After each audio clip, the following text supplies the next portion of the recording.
Greetings, my friends, and welcome to Piercing the Veil. This is a live stream that explores the fringes of human experience in a philosophical, religious context, investigating ideas perhaps you've not been exposed to before, or delving more deeply into information that you've been curious about. And today, we have a very, very special show. We are going to discuss the topic of Sufi mysticism and the paranormal with an expert on this, Sheikh Miramadi, who is going to share the Sufi perspective on such things as the paranormal, mysticism, and enlightenment. This is a very, very rare event, my friends. It is rare that a sheikh will take the time, and such a giving, generous, and open man to share his time and wisdom with us. So I could not be more honored and delighted. And along these lines, first of all, I would like to thank Mexican IronMan and Yasin for setting this up. Two wonderful people, your Muslim uncle and Mexican Ironman, contacted the Sheikh, set this up, and I just want to thank both of them from the bottom of my heart. And I want to welcome to the show none other than our dear friend Kamran Pasha, who has been looking forward to this for some time, if I'm not mistaken, Kamran. Well, yes, I've been looking forward to this since I've first heard about it. And I have to say, I'm deeply honored and appreciate that you would include me in this. As your viewers know, I am a Sufi, I'm a practitioner of the Sufi tradition, but I'm a student. So everything that I've shared is what I've been taught by wise sheikhs, what we call sheikhs, the spiritual leaders of the community. And so today we're going to have on one of the great sheikhs of the Sufi world. And for the audience, if you don't understand how amazing this is like getting the Dalai Lama to come do something with Doomcock. I mean, this is a very rare and incredible opportunity to have someone who, to them, mysticism is not of something they read in a book. It's not theories that they've been told about. This is someone who not only directly experiences another realm of reality, but then guides hundreds of thousands, millions of people with their wisdom. And to have them on Doomcock, I'm just floored and stunned that I can be on to participate in this. So thank you. I am too. And, I am a seeker of wisdom and truth. I have been for the last at least several decades, if not my whole life, to some degree or another. And although I am the future ruler of Earth tonight, I am a neophyte and I am a student. And I am, you may be surprised to find me mostly listening here. I will attempt to ask the kinds of questions as a neophyte that a lot of you in the audience would want to ask. For super chats, I ask please only that you be respectful. I will not read any disrespectful super chats, so I don't think anyone would do that. Yeah, this is one of the best. Is someone from a religious faith. He's a religious leader. One does not have to share his faith, but we have to treat him with the best integrity of Doomcock's followers. We have to show him the integrity, even if you don't share his point of view or find some of his perspectives different than yours. Let's show him the best of our faces here today. Absolutely, and I'm sure my folks will, because these guys are the most open, wonderful folks on YouTube, in my opinion, and I know that this is going to be a truly wonderful show. Now, to go ahead and introduce Sheikh Nurjan Miramadi, I want to go ahead and give you guys a little bit of background about him. For over 25 years, Sheikh Nurjan Miramadi has worked hard to spread the true Sufi teachings of love, acceptance, respect, and peace throughout the world, and opposes extremism in all its forms. As do I, sir, as do I. An expert on Sufi spirituality, he has studied with some of the world's leading Sufi scholars of our time. Sheikh Mirahmadi has also founded numerous educational and charitable organizations. He has traveled extensively throughout the world, learning and teaching Sufi meditation and healing, understanding the channeling of divine energy, discipline of the self, and the process of self-realization. He teaches these spiritual arts to groups around the world, regardless of religious denomination. Sheikh Nurjan Mirahmadi studied business management at the University of Southern California. He then established and managed a successful healthcare company and imaging centers throughout Southern California. Having achieved business success at a remarkably young age, Sheikh Nurjan Miramadi shifted his focus from the private sector to the world of spirituality. In 1994, he pursued his religious studies and devoted himself to be of service to those in need. He combined his personal drive and financial talents to work for the less fortunate and founded an international relief organization, a spiritual healing center, and a religious group for at-risk youth. Now, in 1995, he became a protege of Maulana Sheikh Hisham Kabani for in-depth studies in Islamic spirituality known as Sufism. He studied and accompanied Sheikh Kabani on many tours and learned about Sufi practices around the world. Together with Sheikh Kabani, he has established a number of other Islamic educational organizations and relief programs throughout the world. Sheikh Nurjan Miramadi has received written authorization to be a spiritual guide from the world leader of the Naqshbandi Islamic Sufi order, Sheikh Muhammad Nazim al-Haqqani, as per the permission of the 45th Sheikh of the Golden Chain, Sheikh Muhammad Adil al-Rabbani and Sheikh Hisham Kabani. He is authorized to teach, guide, and counsel religious students around the world to Islamic spirituality. And it is my great honor at this point, without further ado, to bring onto the show the Sheikh himself, Sheikh Nurjan Miramadi. Welcome. It's wonderful to have you here. Thank you. Assalamu alaikum wa rahmatullahi wa barakatuh. God bless you and your audience. And I'm humbled by the introduction. I'm just a student of the path and trying to share from what's been taught to us and what's been inspired within our hearts. Mr. DC and Haji Kamran, Assalamu alaikum wa rahmatullah. Peace and blessings upon you. It is a great honor. And as I was saying earlier, sir, the focus of this is the paranormal, mysticism, and enlightenment, the search for inner peace, to be more keenly aware of the divine, however you may picture it. And so, I want to give you reign to say what you will, but if it's all right, I think I will kick off this session with a question, if I could. Sure, we'll try our best. I'm certain you will succeed brilliantly. But here's the first question. How would you say are paranormal phenomena related to Jinn and the imaginal realm? Are all Jinn evil, or are some good or neutral? And what order of reality are Jinn? A'udhu billahi minash shaitanir rajeem. Bismillahir Rahmanir Rahim. In the name of God, most compassionate and most merciful, that we are an energy being and there are many dimensions and many creations, that nothing is empty. As they teach us, don't waste space, don't waste time. God doesn't waste anything, so that there are many levels of creation and many realities of which we don't understand. The importance is, if we lead a physical life and we think only in physical terms and only emphasize on the brain, this life is just one-dimensional. It's physicality. Mysticism and spirituality, which was the norm and now became the estranged and the less practice, is mysticism was that you had to keep a balance in life. You had to practice your physical practices, discipline the bad characteristics, and then what we would have is tafakkur and contemplation. And every language has a different word for the realization of the soul. There's a light within the heart, and our life's duty is to nourish that light and to bring out its reality.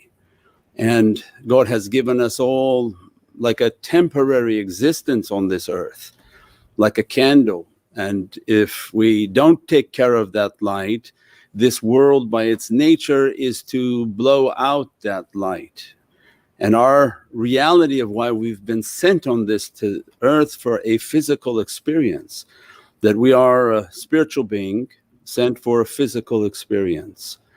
And the training of Sufism and mysticism is to nourish that light, to protect that light with the good deeds, the spiritual practices of meditation and prayer and selflessness. So those whom are only physical, the world teaches them selfishness, to be selfish, what they want to take. But God and the divine energy, by whatever name people want to understand the reality of a higher power, much more powerful than ours, wants us to be selfless. And by selfless deeds and selfless acts, you can bring out the power of your soul. So which that is no longer just a little candle flickering in the wind, because the wind wants to take the light out. This world by its nature wants to take the light of the heart out. By spiritual practices and joining spiritual masters, because they guide you. It's like having a sponsor, that if you are in an ocean of difficulty, it's very difficult to lift yourself out of your own difficulty, much of which you can't really even see. The concept of self-help, we don't believe, because it's the self that's causing you the problem. What we call the ego, the nafs, the bad desire, here in the West we call it the self, as a sort of like a oxymoron, that's the creature that's bothering you. That's the creature that teams up with every evilness and the self-glorification, the self-gratification, all of that has to be brought down. And so the spiritual training and the accompanying of a spiritual master is to bring out these realities of light and these realities of the bad character, identifying it, bringing it down, and then how to bring out the good character with good deeds, good practices, meditations. Once you train in meditations, then what makes the shaykhs and the students to be different is they train in the realm of the light. Means they entered into the realm of light and they train in it, they understand it, and as a result there are two senses for everyone. You have hearing, that your audience hears with their ears, but you have an inner hearing. Every sense God has given us its two versions, so that what they call an inner ear in medicine is a reality. You have an inner ear to hear, but do you hear? It asks that you have ears, but do you really hear? So yeah, I hear, no, you're just using the physical ear, but you really didn't hear what God wants us to hear. So the inner hearing is when you sit and meditate and you try to connect with your consciousness. The belief is that God didn't give us this light to destroy it. Like, here you go, here's your inheritance and let's see if you can blow it into the world. But He gave us only a small portion of that light that's in the body. The greater light is always in His Divinely Presence. So it's like a spiritual connection, the cable man. You have to connect with yourself. That's why the Prophet taught that who knows himself, he'll know his Lord, he'll even find his Lord if he finds himself. So the journey for God is not outside, it's inside. And I know that your audience likes movies, and that was the Lord of the Ring. The opening series of Lord of the Ring, they were walking on the mountain, which represents the heart. And as Gandalf is walking, they're asking, why are we taking this long road walking inside? Why don't we go inside? We're walking on the outside, why don't we go the shortcut and go inside? And as soon as they decided we'll go inside, means that represented a journey to the Lord of power. That our journey is not finding God on the outside and in buildings and in structures, but God is within us. And to go inside, then what was the first thing they saw? Were the orcs and the demons. As soon as they opened up that cave, there was 700,000 demons coming after you. And that's what the Prophet of Islam taught, that the inner fight is the greatest fight. The jihad means fight and struggle. The struggle against oneself is the most difficult struggle, because there's no bounty to collect, there's no money, there's no prosperity in it. It's just the attacking of oneself, coming against the bad characteristics. But the demonic and negative force is so strong trying to come against the self. That's why it requires to accompany a master and a teacher, which was the role of Gandalf. Gandalf started off grey because he was also on a path towards reality, and at which point he became Gandalf the White when he went through the bridge and fought his own demon, and he came out from his death as Gandalf the White to guide. So God is marketing. God is marketing to all audiences. It's not just in a mosque that you'll find God, but He's marketing to all His creation because He loves them. And through modern media, and there are some spiritual movies, they have some bad scenes that are maybe not appropriate, but the whole of it and can be understood that these are movies of guidance. And that when you take a guide, all the badness that you'll fight and all the demons that you'll fight.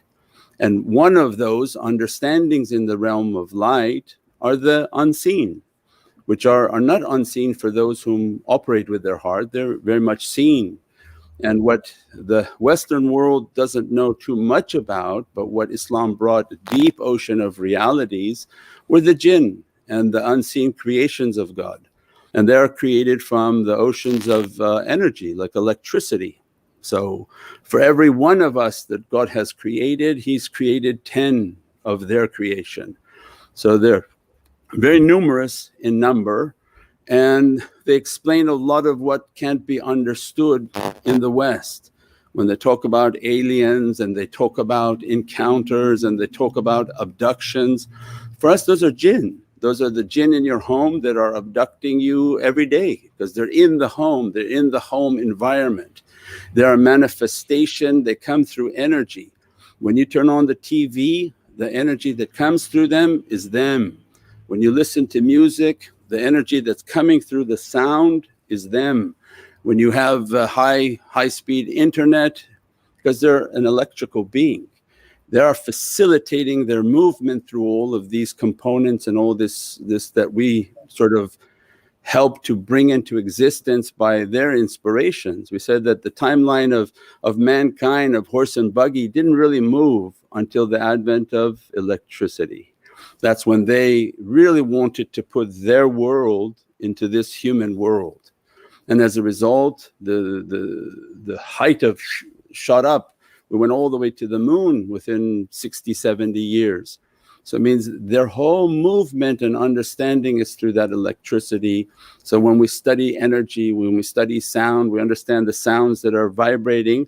Why do they want humanity to listen to such bad songs now with horrible lyrics and horrible words?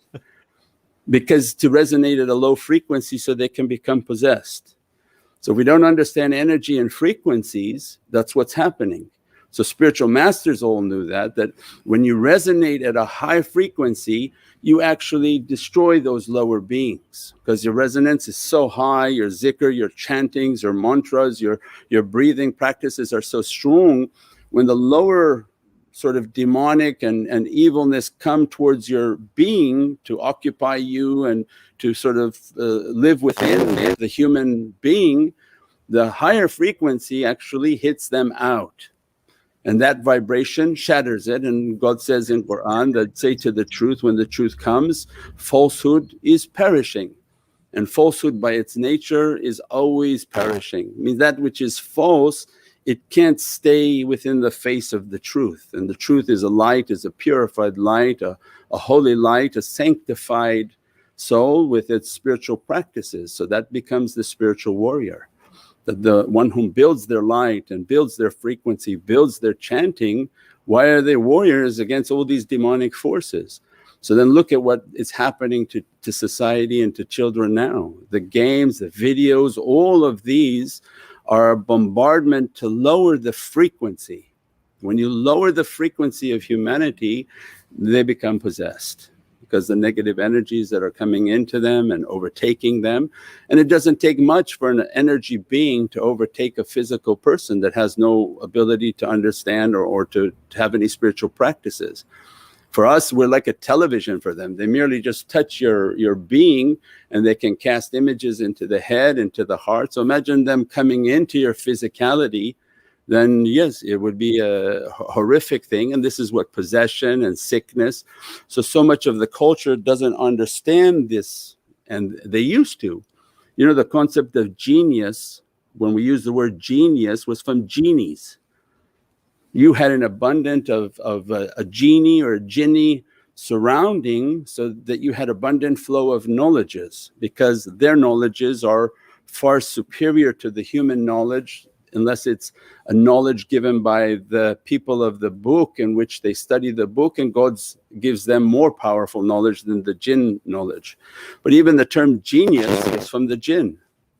So all of these were a part of the culture maybe 100 years ago, and spirituality was lost. And now people are wondering, you know, what's all this stuff that are happening. But Sufism has a deep understanding of all of these, like a science for them. Most sicknesses and disease is caused by that realm that you don't understand. When that energy realm comes and one of them is nefarious and they just merely begin to touch your leg, they can send all sorts of sicknesses and negative vibrations within the vascular system of the body. So we're a very frail creation. When you don't have spiritual protection to wear, we have spiritual protections to wear. When we don't have spiritual practices and we don't meditate, we don't pray, we don't do our chanting, then you're just like a clay pot, and these creatures come into the pot, they make people sick, they make all sorts of difficulties upon them. So yes, they're everywhere and in everything. Most sicknesses are caused by their proximity. Most decay and bacteria is caused by their proximity. And the difficulties that are facing humanity has been taught by the Prophet of Islam, that when pandemics come, it's the attack of the shayateen of the jinn. That when they come too much into the human arena and want to become too close to humans, their nature, these nefarious ones, their nature is very dirty. They have a different understanding. Their body system, they release all of their waste through their skin, their smell, their sicknesses and bacteria. As they approach near people, they become sick and sickened by them. And their interest is to enter into the human being and attack the vascular system and the respiratory system. And that also we saw in Lord of the Rings. The fight is for the tree. If you remember the kingdom, the good kingdom where the king was sleeping and there was a tree that was burning, it's the bronchial tree and the respiratory system of humanity, because it represents a great reality within the divine. And the negative force is fighting to enter into human beings and to overtake the respiratory system, the bronchial tree, and to stop them from having a purified breath and from having purified experience, because the power of the breath. That when the breath is good, the zikr, the chanting and all of the energy of the breath, what happens with that breath? It's a divine breath. That we've been given this grace by God as a secret for our breath. When that breath comes into the breath, it actually nourishes the heart. And then when it pumps with the zikr onto the heart and goes out to the lungs and the blood becomes purified and addresses all the 11 organs, you can see then the importance of the breath. And that's why all spiritual paths are based on the breath and the reality of the breath and how to sort of master the breath. All that been lost. And now we see all these respiratory diseases in the last days and all the sicknesses that are coming, and it's for that very nature. And that's why the devils, they don't want spiritual training, they don't want spiritual advice, so they don't put sheikhs and spiritual masters on any satellite that they control, and that's the difficulty.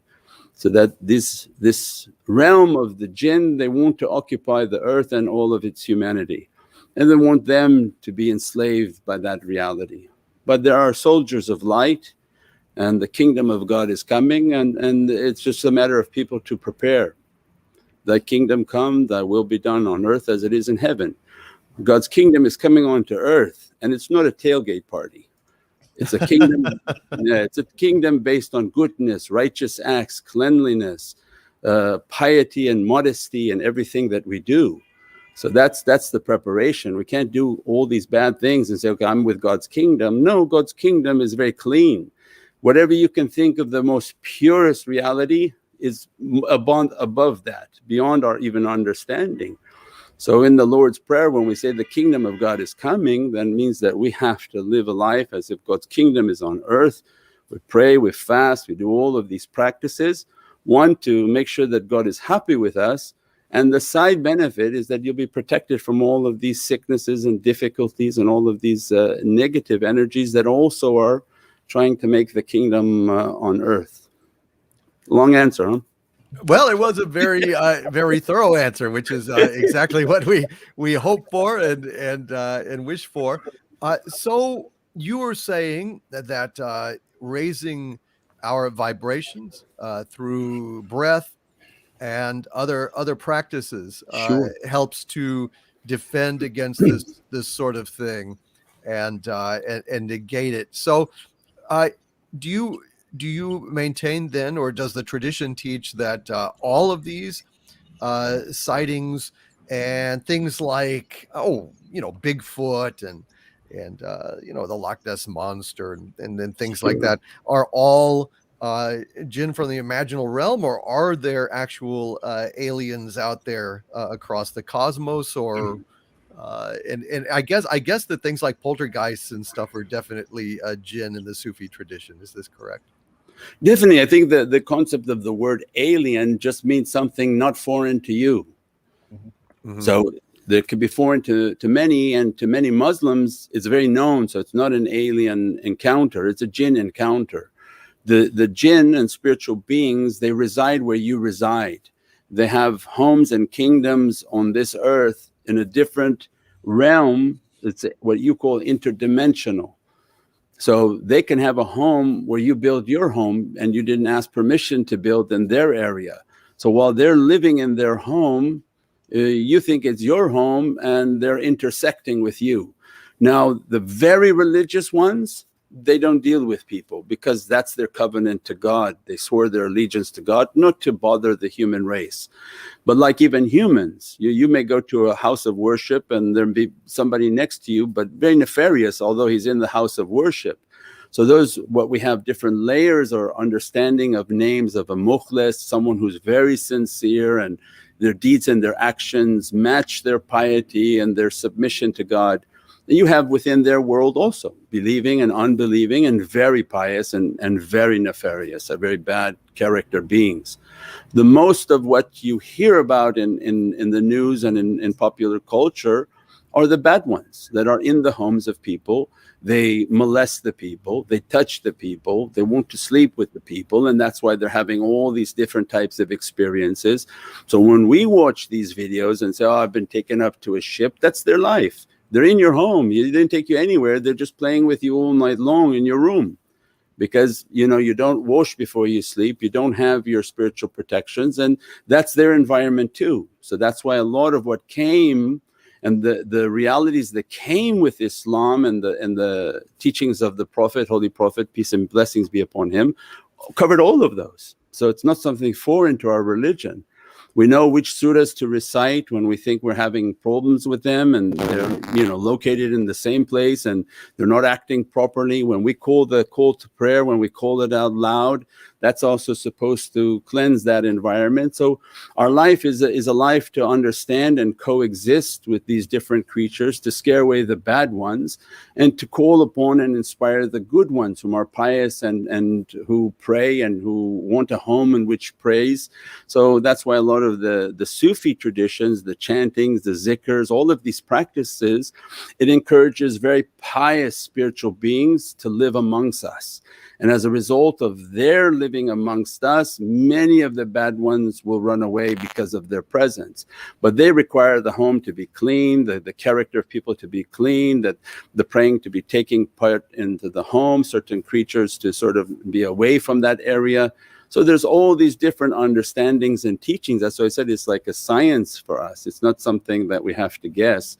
It's something that we live. And when the sheikhs go into seclusion and they do 40-day seclusions in which they're isolated, they're given certain things to recite, and their teachers are sort of spiritually watching over them, that realm begins to open by the grace of God and begins to teach them. So it's not again a philosophy, for them it's a reality. And as a result, they can guide people on what to wear, what to recite, and how to approach this. Epilepsy and a lot of these different sicknesses are these creatures attaching themselves to people. And as a result, they're shaking, their body tremoring at night, and sleep apnea, sleep, what's the one, paralysis. All of these are jinn attacks. Because everyone has it, and Islam has it, where people come and say, okay, something has just jumped onto my stomach at night, and you give them a tawiz, give them to recite. The Prophet of Islam came and said that, wash before you sleep every night, recite the certain surahs of the Qur'an, blow upon yourself and sleep in peace. So all these practices came for a reason, because we have to live amongst God's creation, and they are about what, 10 times more than us. For every human there's 10 of them, for every snake there's 10 of their snakes, for every cat there's 10 of their cats. They have a whole kingdom, they have a whole creation, and they live amongst us, and we have to just deal with them and to be more spiritual and build our spiritual energy. I know, Kamran, I'm sure you want to ask a question here, but it just occurs to me, it's fascinating to me, this notion that there is another parallel, really it sounds jinn society. I mean, it sounds like that they have homes and lives and so on. And sure, I wonder, animators know, when you do animation, right, you draw in layers, right? Yes. You draw the scenery one layer, then you put the rocks on another layer, then you put the character on another layer, and it may be like 6 layering. And Adobe Graphics is the same, layers it's called. We are the same. We have many different layers existing within this space, because God's not going to waste any space.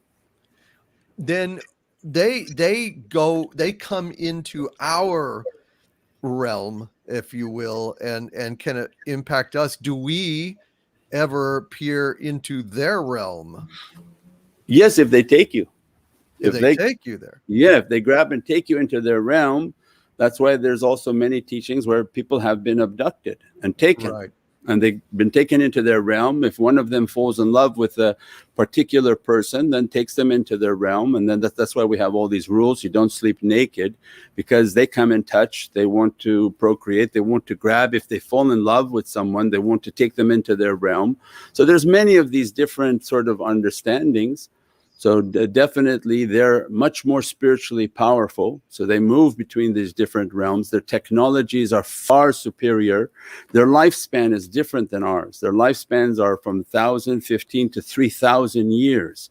So you can imagine the amount of technology that they have. And when they want to appear through a physicality, they manifest in different type of physical forms. Right now there's a covenant that if they manifest openly, they have the right to be killed, and awliya will go after them to destroy them. They've kept their covenant not to manifest. As a result, they pop in and out without openly declaring who they are and operating.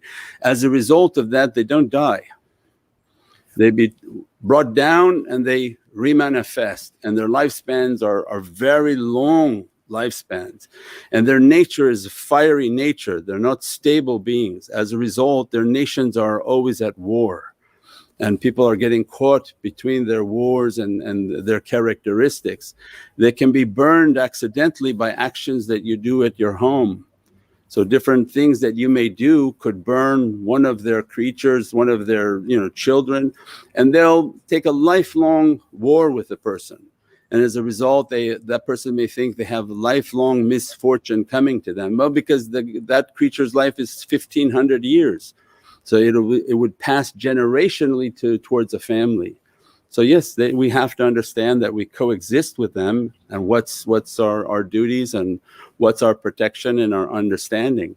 But a society that doesn't understand anything about these things, then you can imagine that they have the upper hand. They seem to. So this would explain a lot about such phenomena as, for example, Skinwalker Ranch. I don't know if you're familiar with that, Sheikh. Yeah, I've watched the series on it. It's a fascinating thing. I actually interviewed one of the men who broke that story, one of the journalists who broke that story, who first wrote about it, and they had personally spoken to a tribal policeman who had been driving along the road one night and came across two individuals that were basically, they looked like dogs in trench coats and hats, smoking a cigarette and leaning against the fence, which is absolutely bizarre. But in Yeah, this context, it makes a certain amount of sense that yeah. perhaps the fabric around Skinwalker Ranch is weak, and it allows these jinn to come through and manifest. Is this? No, it doesn't have to be weak at all. They have every right to manifest. It's for them like walking through a door, and their reality, because God created them as like an electricity with an enormous amount of knowledge, they can manifest as anything. They can manifest as a big cat head on a slim stick and walking down the street. They think that's their form of fashion. Their fashion is their imagination. Whatever they imagine, they can appear as, because that's their form of fashion. So that's, you know, no restriction. So Bigfoot, of course, if the guy wants to appear as hairy, he walks around hairy in the bushes. But as soon as humans appear, then they try to veil themselves not to be killed, because if they get shot in that state, they're going to, you know, vanish from that. But at the same time, they understand the covenant. If they start to appear, then they've broke their covenant and they're no longer keeping the boundary of God, and their lifespans then will be shortened. And that's why we say the apocalyptic time is when the Antichrist comes, which we don't say Antichrist because that's just for Christians to think Antichrist. It means that the one whom comes to deceive all nations. So we have it in Islam that it is not the Antichrist, he's the deceiver. So Dajjal for us is called the deceiver. So he deceives every religious nation, every pocket of humanity, and he is of the jinn nature, and his armies are of the jinn nature. When they decide that they're going to show themselves and physically manifest themselves, then God gives command for the saints to attack and declare war against them. But for now, they're hiding themselves, so it's just teaching and going out and teaching people on how to build themselves, how to nourish themselves, and how to survive these difficulties. And this war that they talk about, it's not a physical war. The humans, they will attack each other and destroy each other because of the bad nature of the devils and the bad character.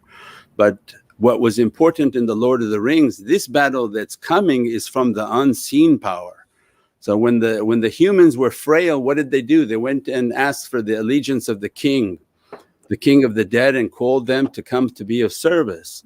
And that's the same thing. When God rises and raises those whom have been given their spiritual realities, then it will be the unseen forces that come to the aid of humanity. Humanity by itself is very weak and unable to sort of survive that type of attack. So there's a lot that Islam and Sufism understand about the last days and Armageddon, and it has a lot to do with the jinn nations and their ability to manifest or not manifest. And so yes, it's a deep science for us. Kamran, go ahead. Well, Sheikh, I mean, you've given us such profound insight. Again, I hope that people in the audience recognize this. This is not information that is necessarily very popularly known, even in the Muslim world. This is something that is a lot of wisdom that is being shared with us. That's very special. It's insights and secrets of another realm. But with that, I wanted to share and ask a question. So I have Sufi teachers and friends in West Africa who are part of the Tijaniya Sufi order and the Sufi order. Very, very wonderful people. And Sure. When the events of last year and the last 18 months started unfolding, the medical events and things, they said to me that the events that you're watching now are a spiritual war. They're not what they appear to be. And I think you've referenced that in part of the. They were saying that a portal is being opened, and people's high level of fear about the stories that are being told about what's happening to us is increasing their fear, and the lockdowns and being disconnected from each other that fear is an energy that the evil Jinn are using to try to portal into this world, or to put more influence on over the minds of people. And they saw that as the beginning of sort of that dark war that we Muslims can think of as the war with Dajjal, the war with the end of times. And I was wondering if you could give some perception, because we're all still going through this craziness right now. In some ways, it's getting worse. So I would love to give your perceptions, what you feel willing to share with us. Sure, definitely. That is from the teaching. That's why the prophetic understanding that every time there was an epidemic, pandemic, the Prophet of Islam, Sayyidina Muhammad sallallahu alaihi wasallam, described that this is the arrival of the shayateen and marada. When they come too much, the jinns that are coming into this atmosphere, they come too close to humanity, these sicknesses start to come. Because so a human is here, if they want to possess the human, the problem is that when they start to approach, that human's becoming sick and they're collapsing. So they want to boost the immunity of this human so that they can come into them and overtake them and use the physicality as their means of a protection. And they come in, and that's why people are dying. And just the mere fact that their energy is entering into this realm in billions, because they occupy no space. Yeah. That's what brings fear, that's what brings the energy, that's what brings all the bad characteristic. And fear is the opposite of faith. So when a people don't practice and don't have faith, that's all that these devils want, is that don't have faith, have fear, and as a result of fear will occupy you more, because they actually thrive on fear. So like in the Monster movie, what's the Monster Inc? They were teaching, the devil teaches so that God won't punish him, right? He expand on that, please. So the devil has to give some information out. He has to teach it, otherwise Allah will punish him. So he's going to say, no, I loved you, but I don't like these creatures. I don't like your Adam. I don't like the creatures of Adam and Eve. So everything I've given them a disclaimer. So he teaches what he's about to do, so people don't care. So on the drinks that people drink, it says spirits. You can't say I didn't know. And on the cigarettes, it gives you a precaution that you're going to die from it. You can't say I didn't know. And then he puts it in modern movies, that the Monsters Inc., he says, I'm going to come, make them scream, and I take the energy of their screaming. Yeah. So there's a message in everything. And then he's out to make sure he puts his disclaimer and say, oh, they chose to do it. I told them there's going to be something wrong. And that's what Allah says in Quran. When they were teaching the bad and how to make deception between husband and wife, they had to give a disclaimer. That Harut and Marut, the angels. Marut, yeah, because they turned from the heavenly kingdom, and they would give out information in the well of Babel. That's why they went into Iraq, in that region, to get to that well of Babel. So all of that information, they have to give a disclaimer that you're going to be punished if you do this. They said, we don't care, we want that. So you'll see it in all popular culture. So that's the energy that they thrive on, and as a result, the people of faith and building their faith, that becomes the test of their life. That if you have faith, although I walk through the valley of death, I fear not, for I know God is with me. Well, that's the time you have to have it. When people are saying be scared, and be scared of what? If I'm going to die, I'm going to die. I'm not going to live here 1,000 years anyways. But to have faith and all your spiritual practices, so when these creatures start to come, they can't possess you. And your energy and your strength and the strength of your faith pushes that energy away. So that's the battle right now for faith, and that's why one after another, this is not stopping, this just began. One after another things will start coming in, do this, do that, do this, but that's not going to help anybody. What's going to help people is their spiritual practices and their faith and their connection with the divine kingdom. Yeah, it's that does make a lot of sense. I would like to ask about, across all traditions, it seems that there are, in all traditions, pretty much a anticipation of end times.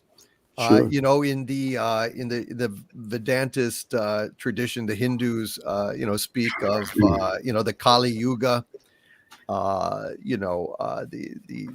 Christian faith, has the apocalypse, and yet they all seem to have the same kind of conception of, let there be light, and there was light, and then at the end, end times come in a kind of violent conflagration, in which case things get reset. There does seem to be a lot of commonality in a lot of traditions, religious philosophical traditions around the world. And I wonder, is it because they are seeing the truth just through different levels of veils of distortion and noise? Is that a good way to think of it? That different perspectives might just see it from a different angle, and it's almost like there's many layers of gauze. It's like the game of telephone, where you go around and you're trying to convey a message or a truth, and every time with each telling it gets a little bit different, a little bit altered, just because of human mistakes. Uh, can you discuss any of that, like commonality between these various traditions? Yeah, I would imagine that there's God's grace and majesty is to warn all His creation. He loves them. He created all creation with love. Now, depending upon the people upholding what their prophets brought, because prophecy was guidance, so that we're never alone. And that the Prophet of Islam said, after me, then there are the awliya, the friends of God, that they keep the tradition and the way, and that God doesn't leave the earth without 124,000 saints upon this earth, and that they're guiding, they're teaching, they're inspiring those that can take what's been taught to them and to keep it to be clean. Then they have a commonality. But in every tradition, I believe there has to be a warning for the days of difficulty and days of bad character and deceit. But the most important is this word deceit. So now you see everything around us. If you want to know, is this the time? Say, yeah, because look at how much deceit there is. We've given talks on our own forum and platform, the concept of Facebook and Instagram. People making profiles that are not them, that are not their clothes, that are not their cars, and that's a manifestation of deceit. What you used to have as an inner desire, bad desire, you didn't talk about it, and God says, I won't punish you for any bad intention, but I'll give you the reward of every good intention that you act upon. But now the world that we live in, it's all deceit. Every platform is somebody who is not them, and the images are not them, and everything been photoshopped. And so we live now in a massive manifestation of deceit. So what more do people want as an understanding? And then that any type of extremism isn't the religion of God. That's a manifestation of deceit. So He has His agents in every religious agency, in every religious office, in every media platform. So it's not limited to just one or two. It takes the whole world, and this whole world now is sort of manifesting with all these deceits. So it's here, it's now. It's a matter of how we're going to see through the deceit, and the only way to see through the magic is through the inner heart, right? So that when the world becomes darkened and you can no longer detect this magic show, well, God gave us something. He gave us a heart. And as soon as you meditate and contemplate and build that ability, you'll see through your heart. So they don't train us to see through the eyes, because the eyes only see the deceit of whatever is being played, and they don't teach you to hear only what you have. But like when we started off in the talk, there's an inner hearing. So when I meditate, I have to connect with an inner voice guiding me on my consciousness of right and wrong.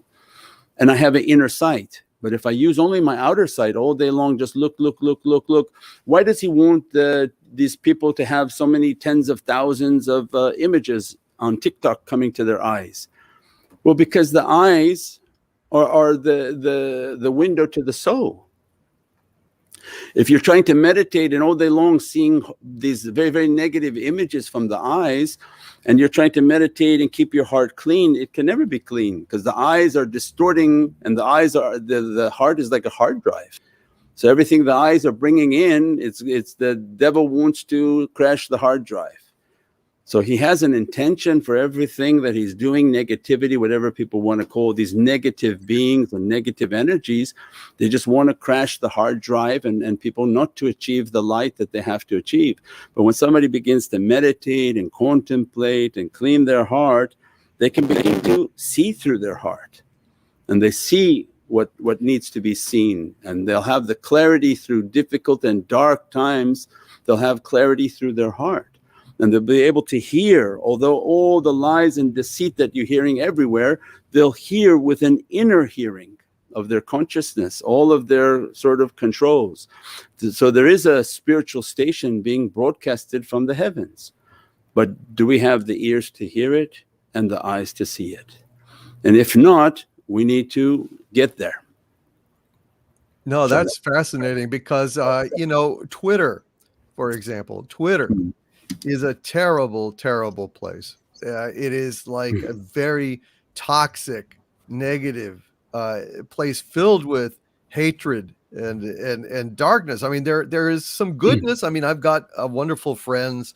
You know, we use it as a tool of communication. Sure. But really, you spend the more time you spend on Twitter, the worse it seems to hurt you. And it's a fascinating notion that, well, because it's largely based on lies, where people are able to hide behind you know, false identities and so on, which I guess, you know, it can be, you know, the harmless play of a you know, a costume party, or it can be an excuse to exercise your worst impulses without conscience, and that kind of just takes over the entirety of the platform. I think that that's a very cogent and perceptive analysis of why Twitter is just so bad, and other social media platforms along those lines. Sure. It's And fascinating. even worse, Doomcock, you know, I was a Sheikh. I was booted off Twitter. And apparently I was booted off Twitter by people using deceptive accounts, false names who rallied people against me, and then Twitter removed me for no reason. But that's the thing. There are bots. There are millions of fake, of not even human beings. When we talk about deception, there's robots on there that are sent by nefarious forces to pretend to be human, and I'm sure that's related to the Jinn influence. Sure. And any type of deception now, I mean, it's just everywhere. So when people want like proof of Armageddon and the people of deception and the kingdom of deception, it's everywhere. So the children now are suffering as a result of this deception, right? They just went after all these social platforms, and look at children today. If they watch TikTok, their whole life is a deception. They don't want to get a job because they think, I'll be a YouTuber. Then I don't want to go to school. I don't have a car like this. 10 people that have these cars. I don't have a body like their body. I don't have cars like they have. I don't have money like they have. And you found out later they don't have it either, because they've been posting lies. But what it did was then put the influence onto people and corrupt the minds of the youth that now don't even want to get jobs. They have no interest in trying to exceed, because they won't get there. And that's all that the devil wanted, and that's all the negative force wanted, was just, you know, deception. And everything around us is a deception, in which Sufism comes to teach is that you have to teach in truth. You have to talk about the truth. You have to raise your children in truth, and not one deception to another deception. And then it becomes a society just based on deceiving each other. And that's where we're at now. Yeah. And that's why it's gotten so dark. Because, you know, when you were face to face with people, it would bring out your humanity. You would be sensitive to their feelings. You would, if you're a decent person. I mean, obviously, Sure. If you're not a decent person, then you won't. But I mean, I think that there are a number of folks who are ordinarily would be decent, but they have been seduced or empowered by this anonymity to be as awful as they want to be, and it just seems to take root.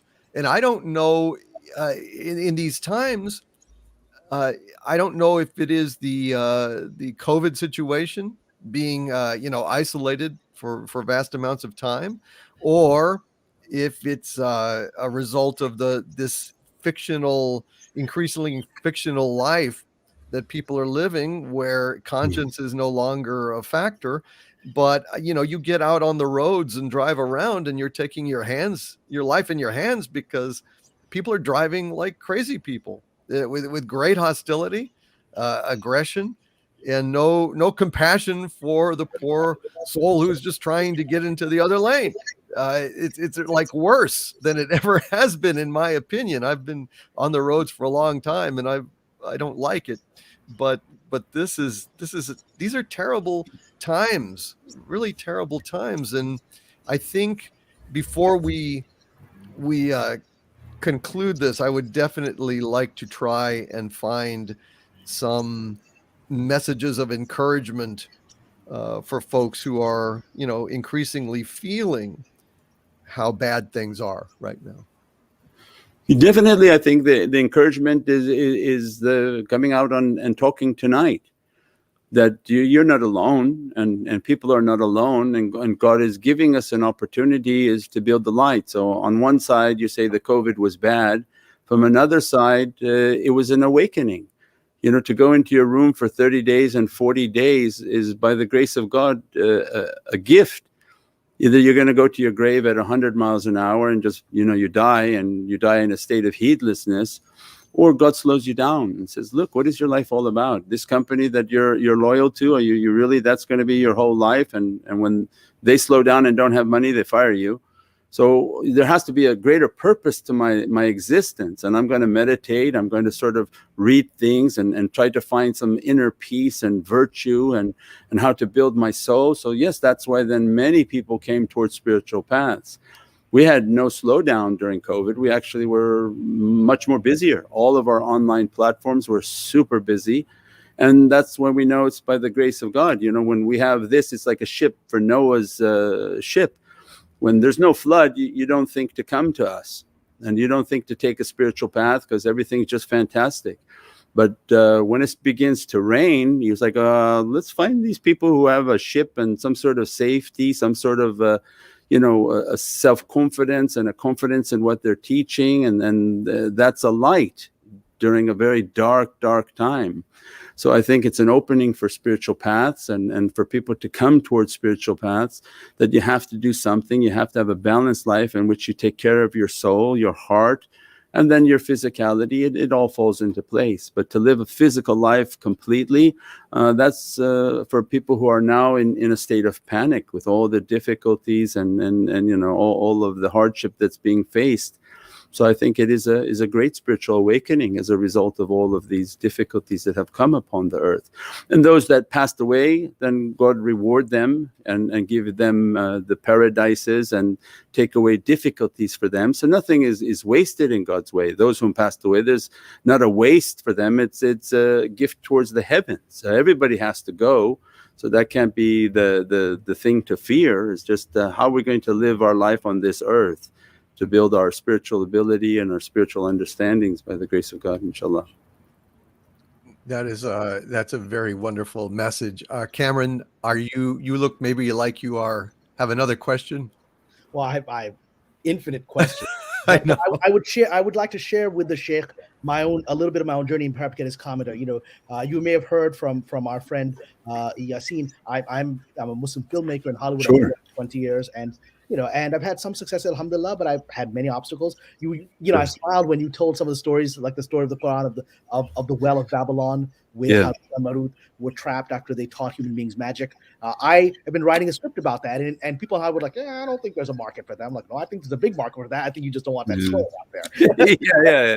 And that's been my biggest issue, is that I have been pushing a lot of stories that are meant on the path of spirituality. I have a movie on Rumi and all these great things, but there is a dark force within Hollywood, an occult force that I've experienced. It's not just arrogant people trying to make money who are atheists. There's an actual occult element to Hollywood that has been opposing me. And perhaps you can give us some insights onto that side of Hollywood, which really influences the world through deception.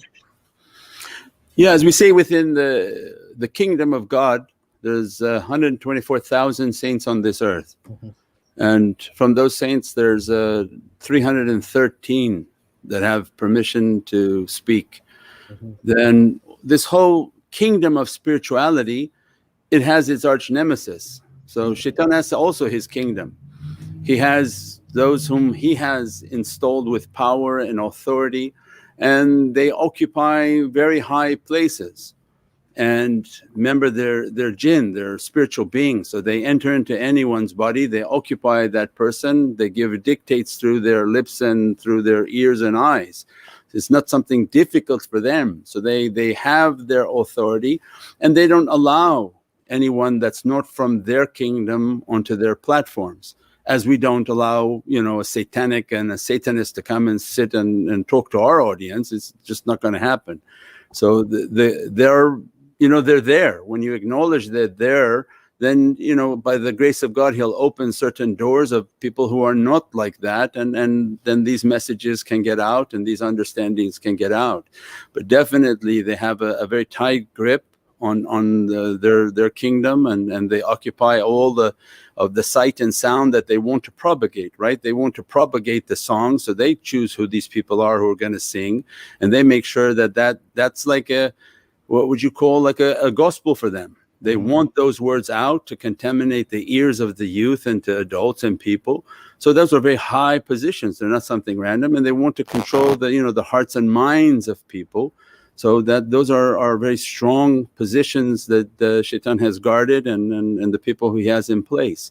So it's a matter of spiritual practices and the prayers of the heavenly kingdom that open and facilitate what God wants to facilitate, and these messages to come out. And again, they don't want, like you said, those messages to come out. When you understand the importance of the well of Babel, well, the first place they stepped was into Babylon. In those wars, that wasn't about any other subject other than getting into that well and retrieving its secrets. And they occupied all around that well and sealed it off. So there was a reason why they stepped into that region, and that was for their person to come. So they've been preparing with a very strong belief for the Antichrist and that one to come. And they've been taking all the appropriate steps to take what they need to take and to secure what they want to secure for his arrival. It's very hard for people who have not experienced or have closed their hearts to that reality to sometimes accept that there's this happening all around us. And in fact, many Muslims today are so obsessed with being rational that they have disconnected from our own spiritual tradition. I tell Muslims about, you know, there's occult things happening in Hollywood. They're like, just conspiracy theory. I'm like, brother, I mean, I've experienced it. Like, oh, you're crazy. I'm like, okay. Yeah. No, because you know, it's by the grace of God that you have a heart that understands it, right? Yeah. So most people, if we talk to somebody, random relative or somebody, immediately it's like a computer shut down, and they actually fall asleep in the middle of trying to describe something. It's just not in their program, and it's not meant for their program to hear. Yeah. And immediately, like, it triggers their program to shut down, and they go to bed. They go to sleeping, and then by the time you finish talking, they woke up again. So it has to do with guidance and the grace of God that he allows certain hearts to understand, and then they're called to it. So I think Stephen King made a movie about The Stand. Yeah. Which was the same understanding, right? That was an inspired movie. The people who knew it, they had dreams and they were going towards the devil. Yeah. And the other ones, they no, that's wrong. That direction's wrong, and they went completely a different direction. And that's the calling, that if somebody has a heart, God is calling them, and they know who they are, and they can't deny it. And the one whom God is not calling them, you can call them all you want, they just fall asleep. Yeah. A close friend of mine said to me just this past weekend, he said, I don't want to know what you know. I'm not interested. I like the world as I see it. I said, okay. Then well, that was another spiritual movie. It was The Matrix. Right? They don't want to take the red pill or the blue pill. So The Matrix was a very deep Sufi movie. Yeah. That once you go down the rabbit hole, there's no turning back. And that being plugged in, well, that's what the devil wants for us, right? Aren't we plugged in with all these devices and all these electronics and all of these? So we're the battery for the jinn. Mm-hmm. You know, the energy that we have and the nefarious beings, they don't have this grace of the soul and the reality that we've been given. So they don't have an ability to get light, right? So they have to extract and vampirize people for their light. So we are the battery. Yeah. You know, when the heart is good and God is sending His grace, they want that. So these electronic devices we put upon ourselves, and we all have them, we're the greater battery. And it actually takes you. So there are spiritual practices. For anyone at home, you put your hand out and say, okay, move my hand with your strength. And then the person tries to move and doesn't move it. Then hold the telephone on your heart chakra and then say, now move my hand. It come down in a second. Wow. Because it pulled your entire energy. Wow. And it pulled your spiritual protection. So it'll deplete all your energy. So they know all these things. This is their realm. So the more that people try to study spirituality and understanding energy effects, then the more they can benefit from that. That is fascinating. The Matrix analogy here was a very, very powerful analogy, because by that, these energy beings, we are in essence buying into their realm with a kind of false promise of paradise. The paradise being, of course, technology. With the Matrix, it was a literal, engineered paradise in terms of the programming construct. With us, it's the convenience of pulling music from the air, movies from the air, having instant access to everything, and yet our airwaves are full of 4G, 5G, God knows how many G's, and it's not good. And yet, in all the mystical traditions, going to Vedanta, the Christian mystic that famously had the revelation from God and said, "And all shall be well, and all shall be well, and all manner of things shall be well." In the Matrix, Neo sees through all of this, and in a sense, he becomes one. He merges with the Matrix, where he can actually reach into the code and rewrite it, and he can change its laws and everything. And that's other from spiritual teaching. Yes, the other mystical traditions talk about the fundamental divine unity underlying everything, even in the midst of trouble and strife. And so really, the more you dig down into the Matrix, the more fascinating it becomes. And I'm just interested in asking you, as a neophyte here, but someone who is interested in mysticism, the underlying nature of this manifestation, this creation, is it one of unity despite all of the terrible portents and Jinn and COVID and all of the heartbreak of life? Ultimately, is that Christian mystic correct? And all shall be well, and all shall be well, and all manner of things shall be well. I think we have the nature of being well, the potential of being loving, the potential of being kind. And I think because of that potential so strong, the negative force is so eager to conquer us. So God says in Quran that we don't change a condition of a people until they change what's within themselves. So this is about people wanting to improve themselves. So when people are rallying on the street and they're not happy with this, they're not happy with the government, they're not happy with whatever they're not happy with, well, the real rally should be inside, that you have to fix yourself. Otherwise, God's not going to change anything. It's just a collective group of people who are not doing anything correct for themselves, go out and now yell about it. So before, and mysticism and mystics would basically teach everybody, go back, fix yourself. If we're only 5 people on this earth, and 5 of us, fix ourselves, busy ourselves about ourselves and cleaning ourselves, it would be a beautiful world with the 5 of us or 3 of us. But if only one person wants to fix or nobody wants to fix, then it's going to be inherently difficult. Why? Because God gave us an ego that's very dominating, and put a wild card of a devil on this game. and the devil and the ego, they become partners. So if you know the game, it's like a soccer game. Do you ever think that you're going to get the ball and just go all the way and score the goal? Although there's men on the other side, but they have given themselves to negative energies, and by the nature of the game they're going to block you from scoring. So if we understand, and we have to try to purify ourselves and protect ourselves and to try to rise above the bad characteristics. And the scene in the matrix is that is in spirituality called to die before you die. So when he was running, he was getting nowhere until one day he just faced them and they shot a bullet at him. And the bullet, because if you fear death and you run, your whole life you'll be running from the devil. But if you don't fear death and you look it to the face and say, what is there to fear? And that was the scene in the matrix that was important, because as the bullet came, God didn't want it to hit, and as a result the bullet fell, the fear of death left, and he could now see the matrix, he could see the divinely kingdom.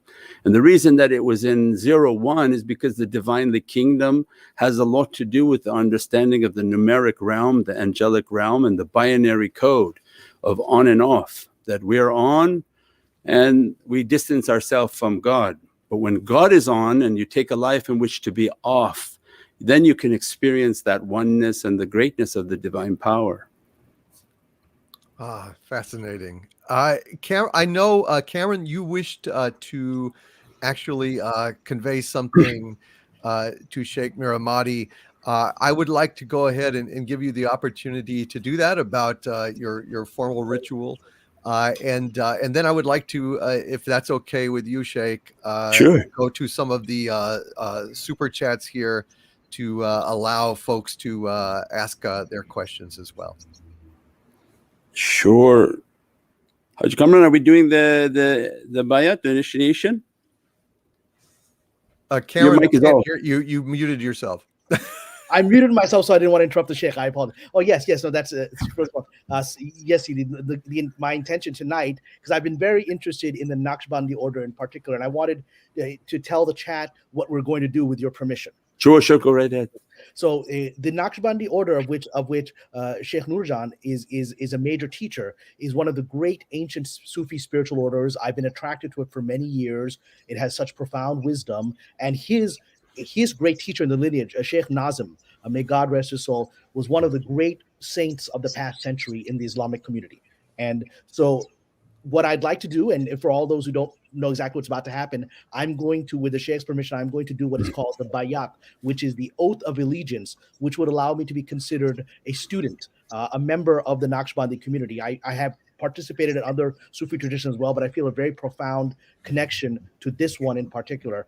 And so if you'll all be willing to just give me 5 minutes of your time, I'm going to be doing the bayat, which will be saying certain things in Arabic. You might be like, what's he going on? But there are certain oaths of allegiances to God, to his prophet Muhammad, peace be upon him, to the saints of this particular Sufi tariqah, the Sufi order. And so it'll take about 5 minutes of your time.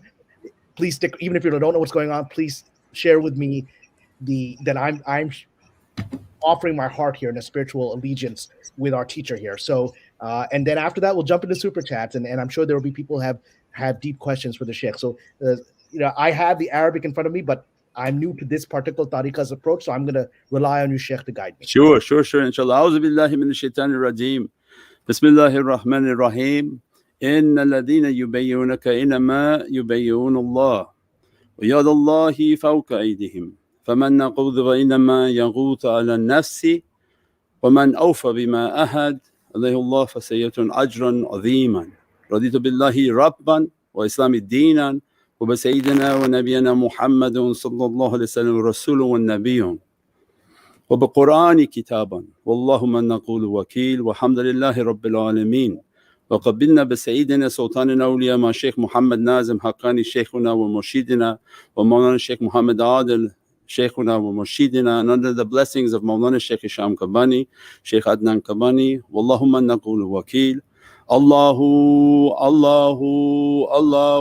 haq, Allahu haq, Allahu haq, haq ya Rabbi, illa sharaf al-Nabi sallallahu alayhi wa sallam wa alihi wa ashabi kiram, ولمشايخنا في طريقة النشبندية العالية خاصة روح إمام طريقة قوت خلي كشان نشبن محمد ويسي البخاري سلطان أولياء الشيخ عبد الفيز الداغستاني سلطان أولياء الشيخ محمد نازم حقاني مولانا الشيخ الشام كباني شيخ عدنان كباني شيخ محمد عادل عبد الخالق الخجدواني صاحب الزمان سيد محمد المهدي عليه السلام روح الله سيدنا عيسى عليه السلام سيف الله سيدنا عليه السلام ثم سيدنا بكر الصديق سيدنا أمة سيدنا عثمان إمام الحسن عليه السلام إمام الحسين عليه السلام وسيداتنا فاطمة الزهراء عليه السلام وسائر والساداتنا وصدقين الفاتحة بسم الله الرحمن الرحيم الحمد لله رب العالمين الرحمن الرحيم مالك يوم الدين إياك نعبد وإياك نستعين اهدنا الصراط المستقيم صراط الذين أنعمت عليهم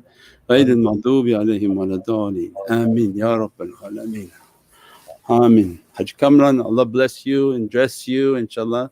And Nazar of Awliya Allah be upon you and all the audience who are watching, and difficulties to be taken away and lights to be entered into the hearts of people.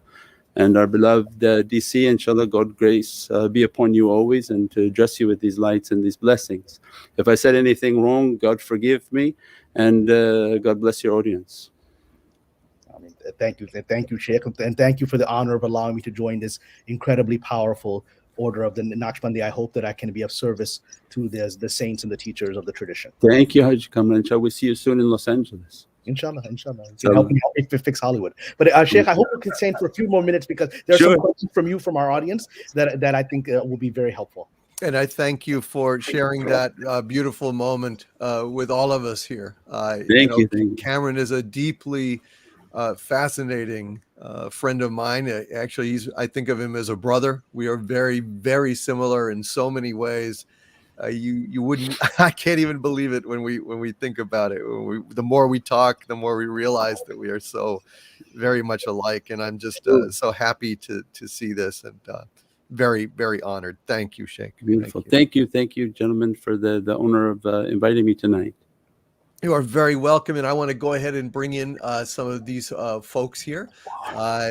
Choose the easy questions, please. Yes, I will only read ones that are nice and easy. That absolutely, I would never allow anything. And I want to thank the chat for being so respectful of the Sheikh.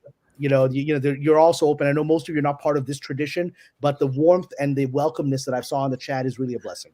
Thank you. Yeah. Yes, bless all of you guys. This is a wonderful, wonderful, wonderful group of folks.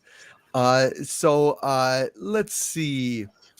Let me see. Koreon Witch in Residence with the $5 super chat. Thank you, my friend. Says Assalamu alaikum, my friends, and a merry meet from your friendly neighborhood witch. He is a Wiccan. So he sends some greetings there. Beth Arstead with a $3 super sticker of a pair giving a thumbs up. Thank you very much, Beth. We very, very much appreciate that. Squire Waldo with a $5 super chat. Thank you, Squire. It says Assalamu alaikum and shalom. Peace shalom. To all. Peace to Thank all. You. Which is wonderful. It's such a wonderful bunch of folks here. It's so open and so kind. It's a very unique community here. In my experience, anyway, on YouTube, it can be a terrible place of great hostility and hate, but not this bunch of folks. And I just love them very much. Thank you, guys. Sure. Let's see. We've got a number of super chats about William Shatner and stuff, but we'll get to those once the Sheikh has left. I don't want to bore him with that. Warachi with a $20 super chat. Thank you, Warachi. Says, saw something weird in my home a year ago. Got up at night for some reason, turned a corner, and encountered a hunched over being with red eyes and clawed hands. Turned right around, waited with a knife, but nothing happened. Sheikh, I would assume that was a jinn. Most likely, yes. Yeah, that those are the encounters and the form that it can take to scare people. Maybe it depends on what's happening in the house. That's why in our way and in our teaching, we have the religious writings that we put upon the wall, and the different practices and recitations to put upon the house. Because again, like we said, that they're ever prevalent. And the ones that are of a nefarious nature, they don't just leave if they start to come. So that's why then if they contact, then you get all of these writings that you put upon the wall, and all of these the protections, ruqiyah, that give a protection again for the body, for the home, for the property, so that they understand that this is not just an open territory to come into. That's very important, indeed. Jacob Holler has a very good question here. This might be too hard a one, but we'll see. At least it's respectful. Jacob Holler with a $5 super chat. Thank you, Jacob. He says, why do you think children are born with disabilities? Yeah. The ways of God towards man, an ancient question. Any Sufi teachings about this? Yeah, you know, the complexity of the divine is not something that can be sort of simplified. It's at so many different layers. So one understanding that has to set the standard is death is something good. If in the West you think death is bad, then everyone who dies is a punishment, then it's a misunderstanding according, you know, we come from heaven, we're going back to heaven. So when we believe that death is our abode and that God wants for us a beatific paradise, it sets now a platform. Then when you come to sicknesses and children and what type of burdens that they want to carry, what type of burdens they agree to carry, if you're a spiritual being coming for a physical experience, we all have a two-way ticket. And the devil has made people to forget that by a child being born, and when it's born you say happy birthday, and then when it's 1 year old you say hello, you're now 1 year old. No, it's actually 1 year and 9 months old. It was born in the womb. When it came out, you should have celebrated 9-month birthday party for him. Right? But if you negate that 9 months, then it's easy to, you know, take that life away and say no, it's not a being. But more important spiritually is that it comes with a two-way ticket. You came from the heavens and you're going back to the heavens. So we're here for a physical experience. And in the heavens, before we came down, Alastu bi rabbikum qalu bala, that God has given to us all. This will be your destiny on this earth. You're going to do this, you'll achieve this, you'll achieve that. And whether it was easy or bad, we said yes to God. And it's infinite wisdom because He has the ultimate plan.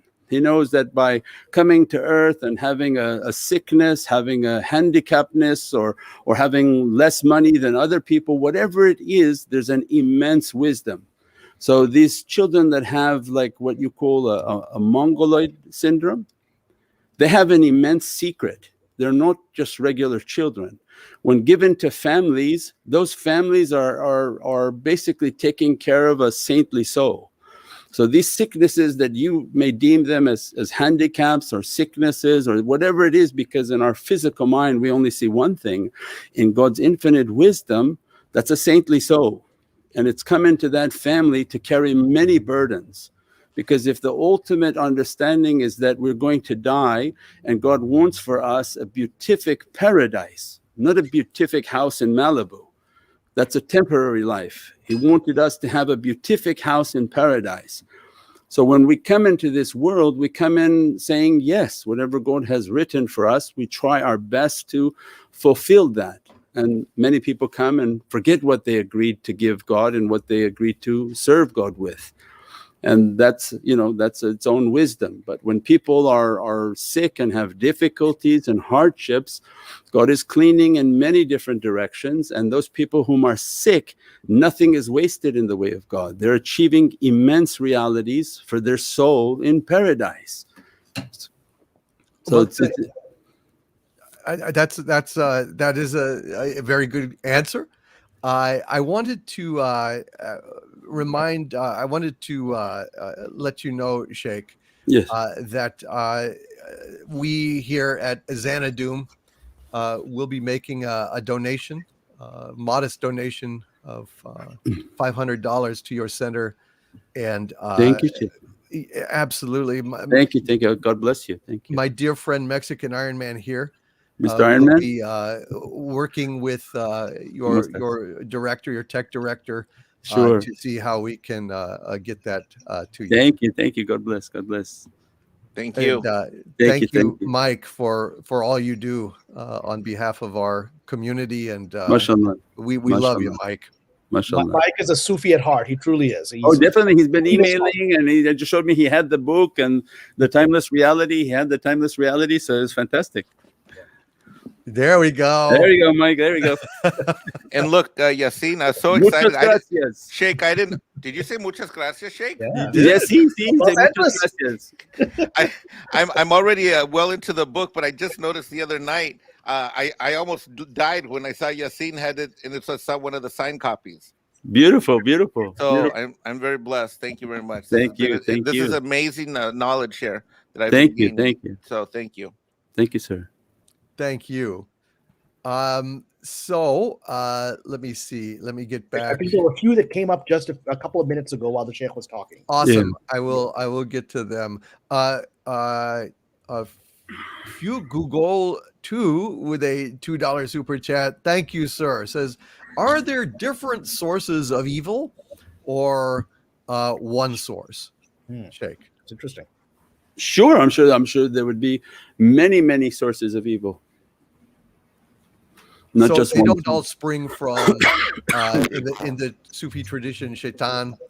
There are just it's just is evil then just a unavoidable byproduct of manifestation and free will? Evil springs from a source of negativity. So the shaitan is a wild card. If this life is like a video game, right? We don't really change the box. The box is an engine, and there's usually 2 doors and 3 things that you have to accomplish within this box. So as if God had programmed this life as a video game. The shaitan comes in like a wild card, always to make an agitation. So there's a wisdom on why he agitates. If you're somebody who believes in the divine, then you say, okay, my life is going to be based on testing, so I have to keep good character. Not just to say I have good character, but I'm going to be tested towards good character. So then that becomes then a testing. So in a lab, the fire brings out all of the reactions, right? In a chemistry lab, if you want to have a catalyst for something to happen, you introduce fire. The fire comes and boils everything. So shaitan is like a boiler. That negativity boils everything and makes everything, just to start to happen. People have characteristics they didn't know existed, and it starts to come out. So spiritual path is then to identify those characteristics. Why are you getting angry? Why are you reacting like this? Write these characteristics down, and then these become the bad things that I have to start to conquer. But as far as people being evil and wicked, I think they took some of the courses from shaitan and evilness, and they kind of went all over the place with it. So everybody has a capability of being negative, and their negativity is a mixture of shaitan and their own production. This is very much in accord with a Christian concept of Satan. As I understand it, the word means obstacle or barrier, and so it's like in fact in one of the books, I believe it's Job, Satan was an angel, and it makes a bet with God that Job can be corrupted, and so it's like it's part of the plan as opposed to something against the plan. And it seems like that is what you're saying as well, Sheikh. Yeah, to an understanding that again, the shaitan is a jinn, and his reality is Azazil, that was a jinn, and that he took to worshiping God and our understandings and teachings.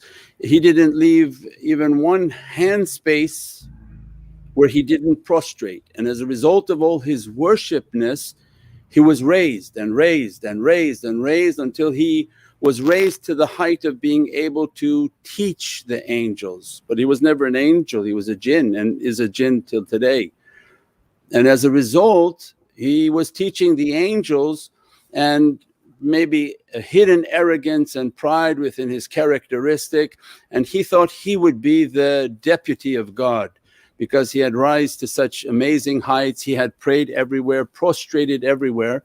But God had a different plan intended, and when he revealed that, no, my deputy is going to be Adam, and that I've taught him all the names, and he assembled all the jinn and all the angels, and he said, look at the knowledge that Adam has. When he began to teach these knowledges, God asked everybody to bow down, to show your respect for the knowledge that I have bestowed upon this creation of Adam alayhi salam, and all bowed down except Azazil.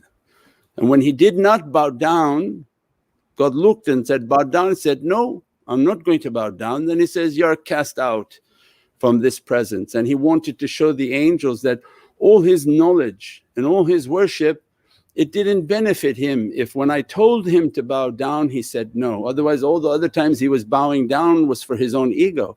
But when I told him to bow down, he said, no, you're out, go down, get out, and cast him out of paradise.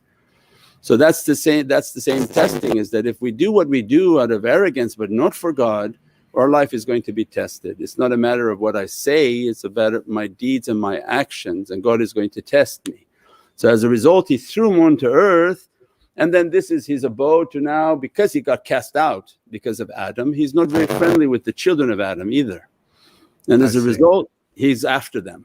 He said, you like them so much, but I'm going to show you how bad they really are. I'm going to attack in front of them, to the right of them, to the left of them, behind them, above them and below them. So we have a satanic attack from 6 directions in our life. So as long as we know that, then God, gives us our protection, our prayers, all our practices as a means to protect ourselves from satanic attack. Thank you, sir. I appreciate that. Sure. Casey Osowski with a $5 super chat. Thank you so much, Casey. He says, hail to all. I'm not sure I understand all of this, but thank you for sharing this tonight. You've given me much to consider. Well, Casey, you're very welcome. And we try to, expand horizons on this show. And sure. Thank you for having us. Yeah. You're very welcome. Thank you for coming. And Zebulon Pike with a $4.99 super chat. Thank you, Zeb. Says, hail to the overlord, the amazing guests, and to the chat. Thank you, Zebulon Pike. You're very kind, sir. Kathleen Morrison with a $10 super chat. Thank you, Kathleen. Says, thank you for the perspective and the hope. Peace be with you. Thank you, sir. Peace be with you. Diego Flores with a 10 Peruvian soul super chat. Thank you, Diego. Says, may I ask, is it possible for people to be sensible to these forces and subconsciously try to warn us through works of fiction like the Daemons of 40K and their similarities with the Jinn? So parallels in fiction warning us about this kind of thing. Was that the same as like when we said in the beginning that all the movies, there's a message in many of them? Is that what we mean? Mm-hmm. I think in the movies and pop culture and in cartoons, many of these are being disclosed. So there's the one at night. What's the one at night? The gargoyles. Disney makes a cartoon called Gargoyles. Yeah, it's very real. Those statues, and that's why we don't have statues. Because the negative forces, they occupy and they shelter themselves because they're electrical beings with no shelter. They shelter themselves within those statues. And Disney showed it. At night at 6 o'clock, Maghrib time, they came walking out and they were walking around throwing things from the roof of the building.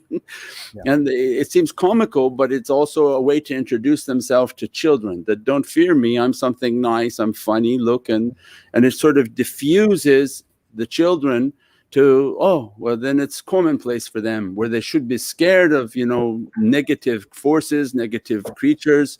They sort of want to familiarize themselves through popular cartoons and movies, which that can be very dangerous.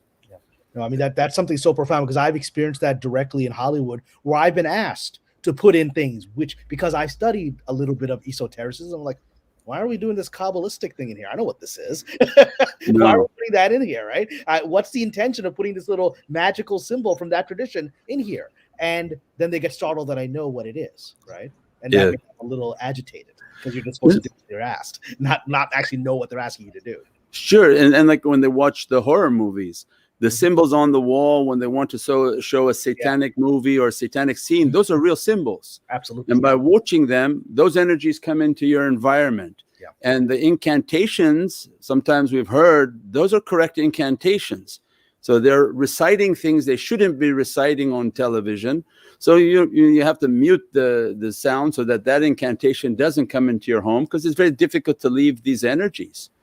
So, anything you call upon in Sufism, before any grace, before anything you do, you have to say, A'udhu billahi minash shaitanir rajim. I seek refuge in God from the accursed devil. So that's a barrier. When you break that barrier, you're basically have to invite the devil into your existence. Otherwise, he can't come. That's why all the Dracula movies are showing you their disclaimer. They come as a handsome man and they tell the young girl, invite me in. Why would you invite you in? Why don't you just come in and then eat everybody? But they can't, and they have to show the disclaimer. So that's in Sufism and in Islam is our teaching. A'udhu billahi minash shaitanir rajim. I seek refuge in God from the accursed devil. So we try to live a life not breaking that. Don't invite the devil in. So when you summons them, conjure them with these incantations and these logos on TV shows or a Ouija board from Walmart, you're calling in very, very horrific beings. They don't leave, and they cause enormous amount of difficulty and hardship within an environment. Sheikh, two very quick things I'll say. One is that I was in contact with the director, William Friedkin, of director of The Exorcist. And it's interesting because Friedkin is a believer in God. And he's actually a believer in exorcism because of his experiences on that film. Most people in Hollywood, they're like atheists or pretend to be atheists. But he said, no, I experienced actual spiritual horrific activity on the set of that. I know that this is a real phenomenon, and I brought it into this world without realizing it. And then there's that very famous movie Nosferatu, which is the silent film of vampires. And I learned this, and I was shocked. Someone who is in the spiritual community told me Nosferatu, the producers of that, were involved in an esoteric group in Germany, and the horrible vampire image was actually crafted upon the jinn that they worshipped, and they wanted to use Nosferatu as a way to bring that being into the physical world.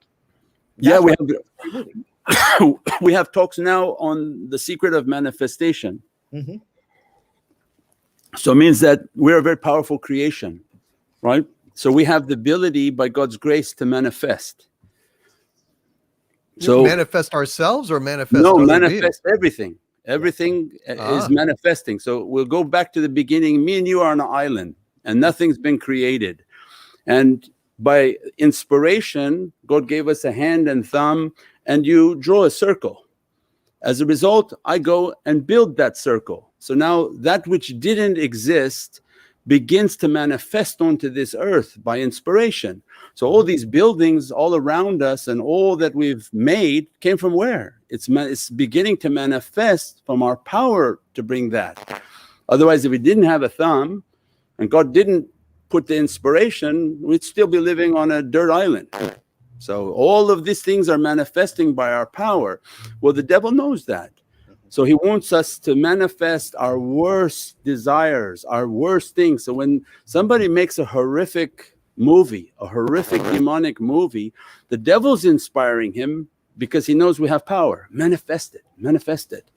And anything that you conjure up, it now is a result of manifestation. God brings it into existence because it can't exist without God saying, oh wow, I've never seen that before.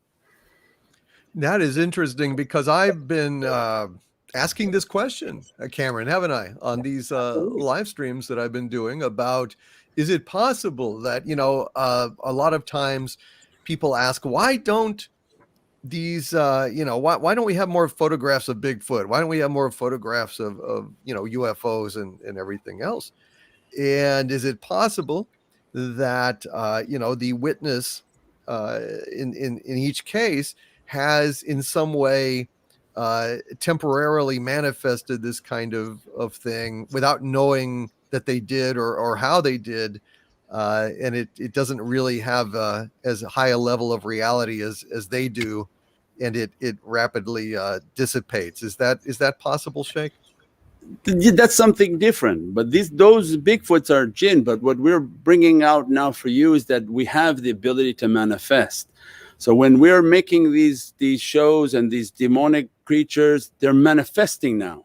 Yeah. As a result, they're now onto this earth and they've come into this plane and into this existence. You can't draw anything that God hasn't already had. So we're manifesting all these things. You know, there's not a horror movie where God looks at it and says, what is that? So anything you've seen, it's already been in the program, and the program, whomever is conjuring it, is bringing it into this dimension. So we have a very powerful ability, and the devil knows that, right? So then what's going on with Instagram? So the bad desire of somebody that used to stay dormant, oh, I don't want to do that, I don't want to do that. He comes and whispers, no, put your image out there, what you really want to be. And all of a sudden this image appears, this person appears, unclothed person appears, start doing all these bizarre things that wasn't them. And that now has so much power that it destroys even their own being. So there's a very real power of manifesting, and that's what's happening upon this earth. And people are manifesting all their worst characteristics, and they're bringing it into this plane. And they can manifest the creatures, these demons, and conjure all these different types of things. So then when we understand how powerful the human heart is and the human soul is, that's why then to bring it towards the divine and the divine manifestation. That when you meditate and you contemplate, and the Prophet taught that everybody will take a companion into the grave. And what is that companion of yours? And the companions, the Sahabi and the companions of the Holy Prophet asked that, what is that companion? He said, your deeds. If your deeds were good, he'll appear to you as a very beatific, angelic reality. And you'll be astonished and say, who are you? He said, I'm your good deeds. I'm here to accompany you in the difficulty of the grave. And if the deeds were bad, it manifests as a horrific creature and says, I'm here now to accompany you in the grave. So it means that's the manifestation at death. But that every moment in our life we're manifesting that being, either it's a good or it's a bad. So the more we do good, the good being is praying for us, is sending us lights, inspiring us towards goodness. So that's a very important reality, and why we do good, and do good now, so that it will begin to guide me and inspire me to goodness. But many traditions have the reality of manifestation. They would conjure up many demonic beings, and those beings would come into this plane and do what they do. And so we're a strong and very spiritual reality, humans. See, this is what the Sheikh is saying, goes back to, I think, one of our earliest talks on piercing the veil, which is that it's, remember the tulpa we talked about within the Tibetan Buddhist tradition, being projected by the imagination? This is exactly what he's talking about, that we as creations of God can reflect his creative ability, and what we imagine becomes real, and our ethics and our energy create a reality. That's an actual tulpa. That it could be. Well, I think it does happen. I think, but I don't think most people can consciously control it. I think that it is an unconscious manifest. I mean, well, that's what the secret was trying to teach. The secret was trying to teach that, but to conjure up a good parking space. Right? So they said, think about it, think I want this parking space. Yeah, it is true. So you will, but you'll be accountable to God that you use this for only your material gain. That's it. I gave you all this power and you just conjured up parking spaces.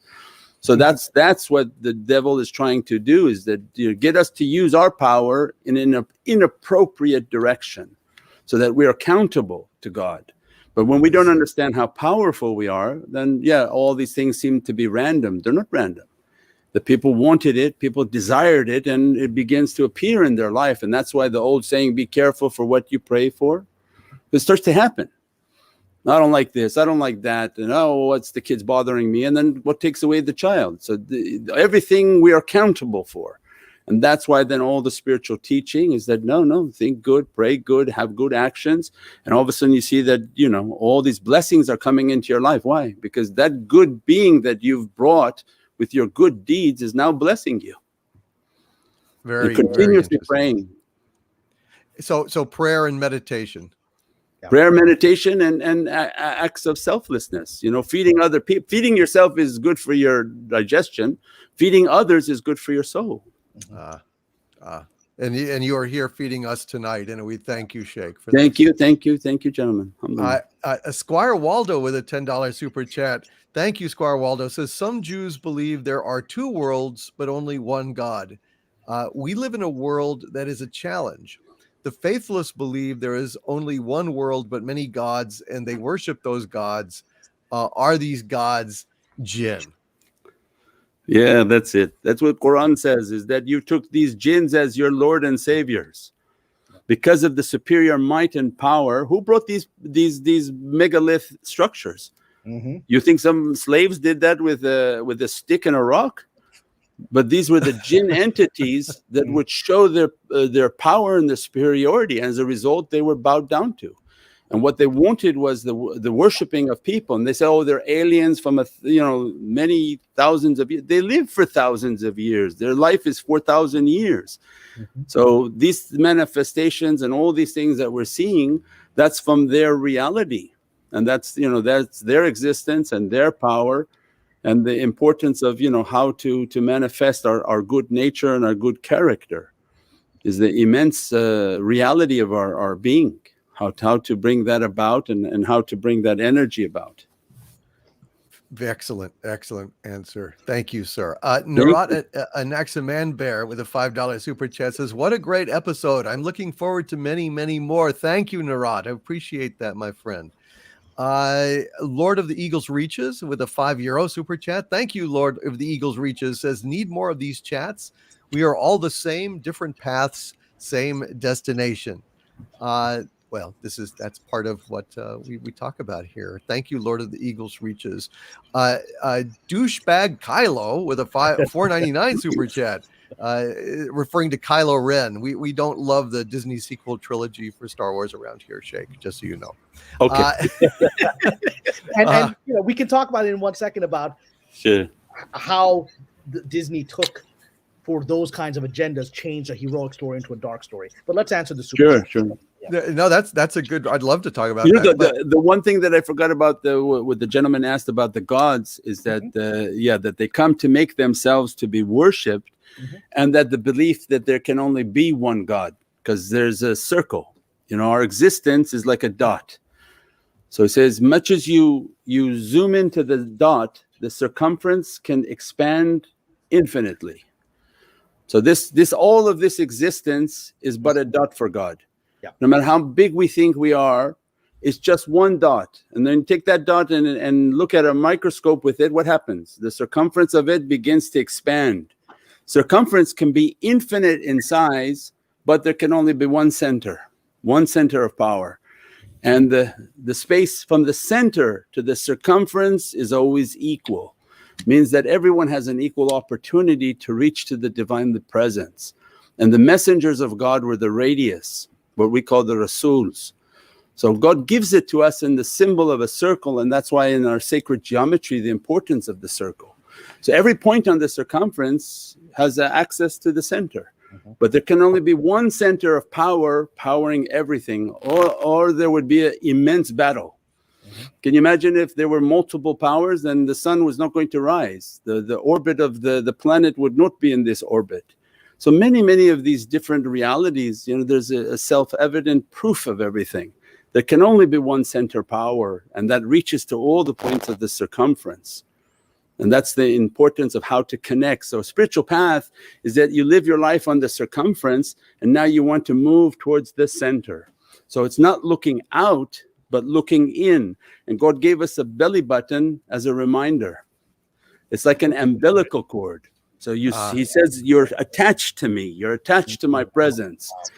Your breathing, your essence, everything about you is that you were never a thing not remembered.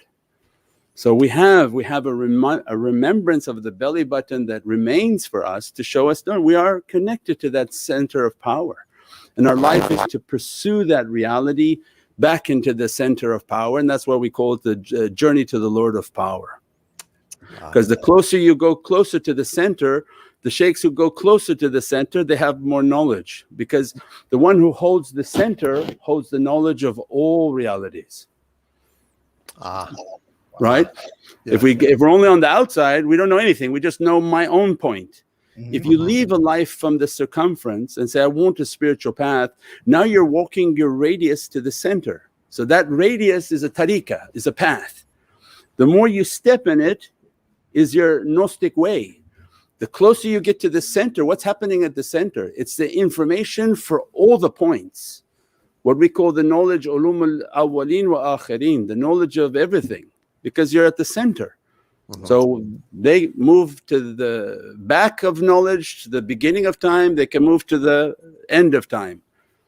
So it's a journey towards that center of power. And that's what's evident in our understandings and our realities. And that's why this universe has a sun. Our galaxy has a sun, but the universe has a pistol star, which is billions of times more powerful than this sun. And it comes like a circle with a power source. And that power is reaching to everything. That sun's ray is reaching to all the galaxies, all the universes. It's a lot to process. It is. Kylo was answer Kylo's. Yes, we should answer Kylo's question. Any truth to the notion that we each pre-selected our respective lots in this life, that we each chose to live our own lives for some reason, almost like a question about karma in the Vedantic tradition? Yeah, I think we talked about it in the handicapped child. Yeah. Where we have a day called Alastu bi rabbikum qalu bala. On a day of promises, God said that this is your destiny. Are you accepting it? And we said bala, yes, to the Divine the Presence.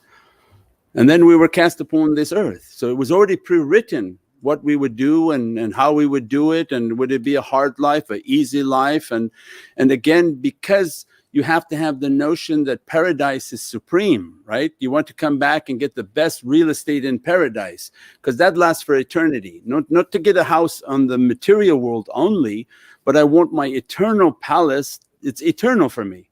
So then the more testing, the more difficult the life that they took, well, then you can imagine then they're sitting very nice in paradise. Yeah. So when we understand that, then when we see sick children, well, those are very high level souls.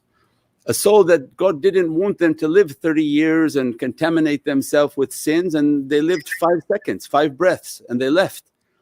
Because He didn't want them to be contaminated. So these are maybe cherubim and angelic souls that everything has to taste of death.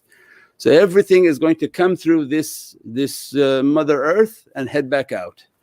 So there's infinite wisdoms on why people come, why they live short lives, hard lives, long lives, bad lives, good lives, everything. The one who lives a bad life, then there's a wisdom in that they lived a bad life, but then there should be somebody that comes to intercede for them, that you are your brother's keeper, that when people are doing bad or they don't have enough, then the ones whom do good and have, they should be taking care of those, they should be praying for those. So there's a whole system that's been organized. It's just a matter of everybody trying to build themselves, and this world will be a better place. But when the haves don't care about the have-nots, then it looks like, yeah, a horrific world, but God didn't make that, the humans did. They didn't want to come and take care of anyone, but that wasn't the rule that they signed up for. They were supposed to make it and feed everybody. They were supposed to go out and teach people. They were supposed to go out and support people, and then we had an uplifting of our spiritual reality. Sheikh, I would like to ask, it seems that in these times, one of the worst, or at least most dangerous things that you can do is tell the truth. It seems like a time of lies, and when you speak truth these days, it seems you get attacked for it and descended upon from all sides. Is it has it always been this way, or is it a sign of these dark times? No, it's a sign of the dark times, because the truth and the false, they don't get along. So the Quran says the truth comes and the falsehood perishes. So it means things that are of a false nature, they don't want the light of truth. So if we teach by the world of light, that let's say you build yourself and you're luminous like a light bulb, well, you go into an area of people whom are filled with badness, you're burning them. So those are the Dracula movies. Why doesn't Dracula go into the sunlight? Because he operates within the darkness, and the sun burns him. And that's why in all old caricatures, Europe and Middle East, saintly and pious souls, their heads were illuminated like suns, because their heart is lit, and as a result it shines upon their face like a sun, like a moon. And that light that illuminates is like the Dracula movies. Everything, people doing bad, they don't like these pious people, they don't like the light from them. It burns and agitates all of the creatures that are occupying them, and that's the difficulty. So first we have to understand we're like a bus, that you're not alone in your body. You have a soul, you have an ego, and most likely you have picked up many jinn beings that are living within you, right? You haven't vacated them, you haven't thrown them out, you haven't done any spiritual practices. So imagine having a house in a nice area and you left your doors open all day long. Well, you'd have probably 50 homeless people living in the rooms. Then you're surprised you have difficulty eating, and somebody's bothering your children, and then they're stealing your items. Well, because your home is not locked. So God's like asking us the same thing. Your heart is not locked, your body, all these spiritual creatures are entering into your body. Everything you listen to brings spiritual energy. Everything you watch on TV brings spiritual energy. You walk into the malls and downtown areas and all these horrific things, and all these spiritual energies come, and people don't know how to cleanse their energy anymore. So they're like a bus filled with all sorts of unwanted passengers. Two questions very quickly. One is from a super chat from a friend of mine, Dayhawk666, also known as Goody Goody Dayhawk, formerly in another life. And he says, what do you say to someone like me who doesn't know one's purpose in life and why they are here? Well, yeah, the teaching of the prophetic reality is you have to know yourself to know God. So once we take a path in which to know myself, means I'm going to reflect inward, because everybody's searching for God outside. Everyone's running to this place, this assembly, that location. But all of those locations should be teaching is that you have to find God inside. And so I'm not on heaven and I'm not on earth, I'm on the heart of my believer. So then the spiritual teachers would teach them that wherever you are, every day, sit down and meditate and take an accounting for yourself. Sit down, sort of breathe, meditate, and say, what have I done good today? What have I done bad today? Why did I fight today? Why did I get anger today? And you take an accounting of all the actions, and you breathe and meditate and trying to find the inner peace.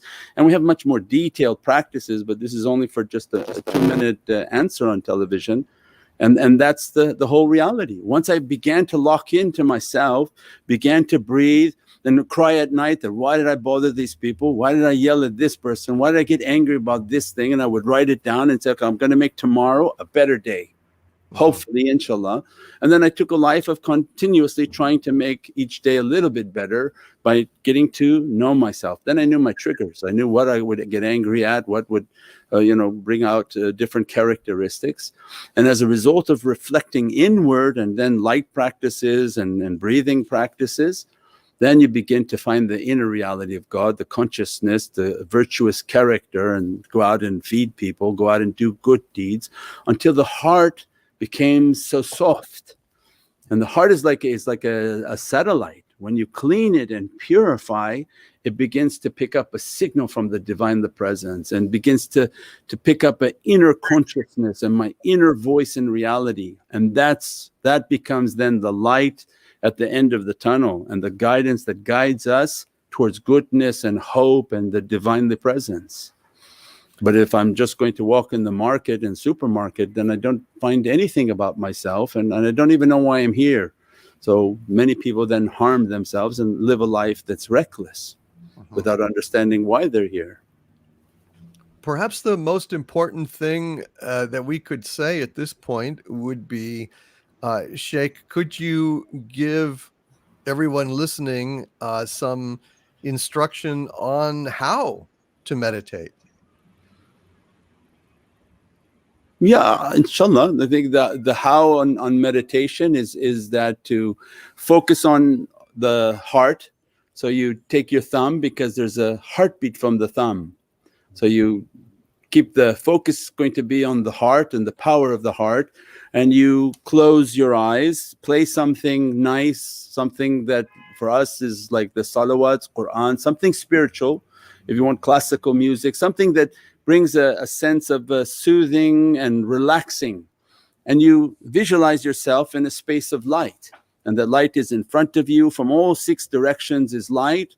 And that asking God that I'm asking for your light, I'm asking for a connection, I'm asking that you take away difficulties from me and fill me with light. And I just start every day 1, 2, 3 minutes of just breathing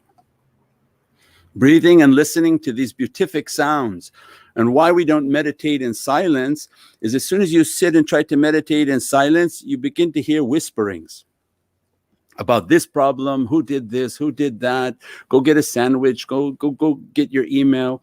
And we call the whisperer that doesn't want us to reflect inside. So you play something nice so that you feel that sensation within your heart, something beatific, and then visualizing yourself in this ocean of light from all directions, and then just breathing in and out and letting the energy to enter the heart. And not for too long that you get sort of tired from it, just a few minutes every day until it begins to settle in and feel an energy. And then you also do an accounting, that at night, that what did I do? What did I do to disturb that energy? Who did I harm with my person and with my tongue? And that way we can also correct our character, because just meditating with bad character and repeating the bad action every day also takes away and diminishes the blessings and the benefits. So every night I take an accounting that who did I disturb, who did I bother with myself, with my character, with my actions, and I try to make tomorrow to be a better day. And then just slowly meditating and trying to make that connection. Excuse me. The concept of a Shaykh, that people who understood and began to build themselves, the concept of having a guide is that I needed somebody stronger than myself to calibrate me and to accompany me on this journey. Then they seek out their guides, their gurus, the sheikhs, so that they can accompany them and not to be lost by myself, because my coordinates will tell me this thing, but my sheikh's coordinates may be this way. That I have to be able to balance what is the sheikh's guidance and what am I thinking and why are they off. Maybe what I'm thinking is very egotistic, and the sheikh is thinking more that what I should be doing and how I should be directing myself. And then that becomes the reality of guidance and all the teachings and the talks and all of the activities, so that I can coordinate myself to a higher plane. And then the chanting, the breathing is so that I can raise my vibrations. When I begin to raise my vibrations, then it becomes a great attack against all the lower vibration and the bad energies that are trying to attach itself to myself. And that's why the mantras and the chantings, so the vibration becomes stronger to push away all the unwanted passengers that my body is trying to get rid of them and sort of evict them, but they're not leaving. Yeah, Sheikh, is there any particular manner of breathing or just normal breathing? No, we have it's very in depth, but you breathe out and in, and we have a whole system of breathing and chanting through the breath through the nose.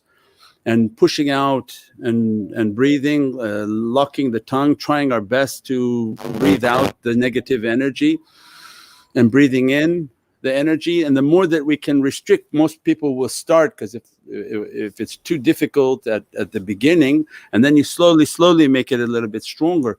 If you breathe in and out, it's okay, but it never really becomes powerful. But that you do it at first just to get used to breathing. Once you're used to the concept of meditating and breathing, you actually breathe, and you breathe the name of the divine Allah, and you breathe in. And Allah is the name for the divine for Christians in Arabic countries too. So it's not just specific to Islam, but it is the divine word for God, which we don't have a plural. Allah is not plural.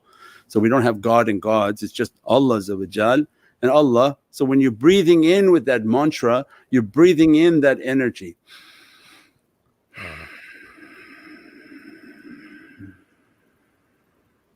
Exhaling, and then slowly again breathing in and taking a nice slow deep breath in, and you feel the energy of divine grace coming in, what we call nafas al-rahmah, the breath of the merciful. That breath comes in, and that when I'm going to be purging from my breath is all the bad characteristics. So when I'm exhaling from the nose, again the same, I visualize all the bad characteristic going out, and when I breathe back in, all the positive energies illuminating within the soul and inside, and at the same time holding my thumb so that the focus of the breath is my heart, the focus of the practice is my heart. And later on we would train you on, visualizing the oceans of light, playing something very beatific and holy for you, so that you feel that sort of spiritual sensation. And then asking for the guides to accompany you and to be with you, and then you give your coordinates to God that I want to be with you, I want your divinely grace and protect me from any type of evilness and badness. And then you begin that process every day of breathing and connecting, so that light can begin to illuminate the heart. And then good deeds and accounting, inshallah. Beautiful. Thank you. That's a beautiful teaching. And that's yes, I will try this. Thank you. I will absolutely I try this. I wanted to say that people don't realize we're actually getting an incredible amount of detailed, specific knowledge that's often kept very private within the Sufi tradition for people that are ready to access it. So this is an incredible gift from the Sheikh. Thank you.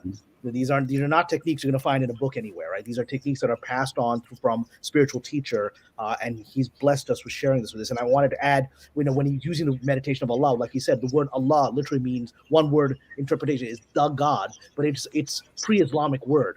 And the name that Jesus would have used in Aramaic is Allah. I mean, it's the word that's not Islamic. So great rabbis like Maimonides, who wrote in Arabic, wrote Allah when they wrote their Jewish tracts, right? And so understand that when he's giving that name, he's not saying, oh, you're trying to become Muslim by doing this. It's the name of God as the region has used for thousands of years. This is I think Sheikh, you answered my my third question. And I've still got a few super chats of people who wanted to ask, but we should respect the Sheikh's time. Let's see if we can. I don't want to hold the Sheikh forever. I'm sorry. Yes. No, yeah, you go ahead. I'm honored to be here with you guys, and I love the company, and very honored that the audience is patient and patiently enduring everything. And I know that it's a different culture, different understanding, but it's sometimes it's nice to eat at a different restaurant. Well, I want to come to Vancouver and have that wonderful Rumi tea that the Sufi order offers there. Yeah, fantastic. But I will just read these real quick. Vanek Black Rose with a $10 super chat. Thank you, Vanek. Says, I have temporal paradoxical astral projectional dreams, astral projection through time. I know it's real because I have a sense of returning upon waking. What would you say is causing this, Sheikh? Thanks. Sure. I think our belief and the prophetic teaching is that every soul at night, we don't die. The soul doesn't die. The body goes to sleep. The soul goes to the divinely presence. And when you wash, we have a ritual washing, and the secret of washing is to take away all negative energies. Imagine in that time the Prophet was teaching the people to wash, and now the understanding is that there's energy in water. You know, it's an angelic fire. Water and H2O is an angelic fire, and it's stable and doesn't burn anyone. If God ever wants it to burn, He takes one H out. That's Right? very And good. Yes, yes. explosive. So that angelic fire is meant to be a blessing for us. When we wash and ritually wash ourselves before we sleep, and we used to pray, everybody used to pray before they went to bed. I lie myself to sleep, I pray for you my soul to keep. If I should die before I wake, I pray for you my soul to take. Well, all of these had an important benefit, because as soon as you pray before you sleep and you go to bed, your soul immediately goes to Divinely Presence under what we call the throne of Rahman, one of the names of the Divine, the Compassionate. The soul is going. The soul is not going to be occupying the body. The body needs to sleep. The soul is eternal, doesn't sleep. So that will explain many different realities. Once you're on the page that your soul doesn't sleep, so you ritually wash at night, you do your prayer, your soul goes to Divinely Presence. At that time, and tonight many souls that are listening will say, I heard a lot of things I don't understand or want. I want to be dressed by them. And that's why the Prophet taught that seek out knowledge. So when we listen to these divinely knowledges and divinely teachings, it's a growth for the soul, not for the mind. They don't care if the people's minds didn't understand us, because it's not an addressing for the mind. The soul understood what I'm talking about. And tonight when people sleep, it will go ask God for those realities. And the soul every night will go into that ocean, swim into the ocean of that reality, and the souls become more powerful, more powerful. That's why then the process of teaching, as well as meditating and all the other aspects of the spiritual path, is to teach from knowledges that will build the soul. So the souls become like loaded lightning, filled with energy, because night they're going into these oceans of reality and learning what hasn't been learned before. But if you watch a video on accounting, you can't ask God for the reality of accounting. There's no ocean for that. It's just something that illuminated your head for a little bit of time. So you seek out knowledges that are eternal, that benefit the soul. So when I go into that ocean, I'll be dressed by its reality, blessed by its reality. And that's why seeking out a path towards knowledges, it was a divine grace be dressed upon the soul and blessed upon the soul. And that's what gives people spiritual energy and power. Knowledge is power. So the material world, they use their knowledge to manipulate countries and people and things, but heavenly knowledge is a power to the soul. The excess heavenly knowledge is then the knowledges that the Shaykh begins to teach, because their ships, their souls are like loaded ships of lightning and energy. And as a result, the knowledges that are coming from their heart for the benefit of people's souls, inshaAllah. Beautiful. Because one of the things that I had sent was a question: given these darkening times, what can we do to internalize the peace of higher understanding from the mind into the heart, where it can lodge and take root, which has been my problem, because I have had a great hunger for spiritual knowledge, and I have studied, and I have read and worked and reflected on, but not had a regular meditation practice. And I think perhaps that might be the way. I mean, if I'm understanding you, Sheikh, that is the way. The meditation can convert the awareness of knowledge into actual manifested physical reality. Well, the knowledge in which you seek is in the center of the circle. Mm-hmm. Right? So we direct ourselves inward. If I'm on the circumference and I'm just reading books, that doesn't take me to the center. So I have to take a path. So I take one step, God comes 99 steps. So as soon as I take a path to the center, the power which is in the heart. So I'm going to meditate. Then I have to have a guide who's a living guide that comes from that center, and one who they died before they died. So they reached the matrix, right? Mm. In their seclusions, they died. God offered them, then come back to the heavens with us. And if they're ready to go, then God says, well, I don't need you right now, but the earth needs you. Mhm. As a result of what you've achieved, go back now and bring people this way. Kind of the idea in the other tradition of the Buddha, who, or not the Bodhisattva. The Buddha transcends and leaves Earth. The Bodhisattva transcends, but then comes back to help others. Yeah, it's in all traditions. I would imagine that, you know, if you can't give what you don't have. Mm-hmm. So the fake gurus are read. They read and they try to reiterate what they've read. But if it's not activated within their soul, then it's like in university when the professor would talk, I would sleep.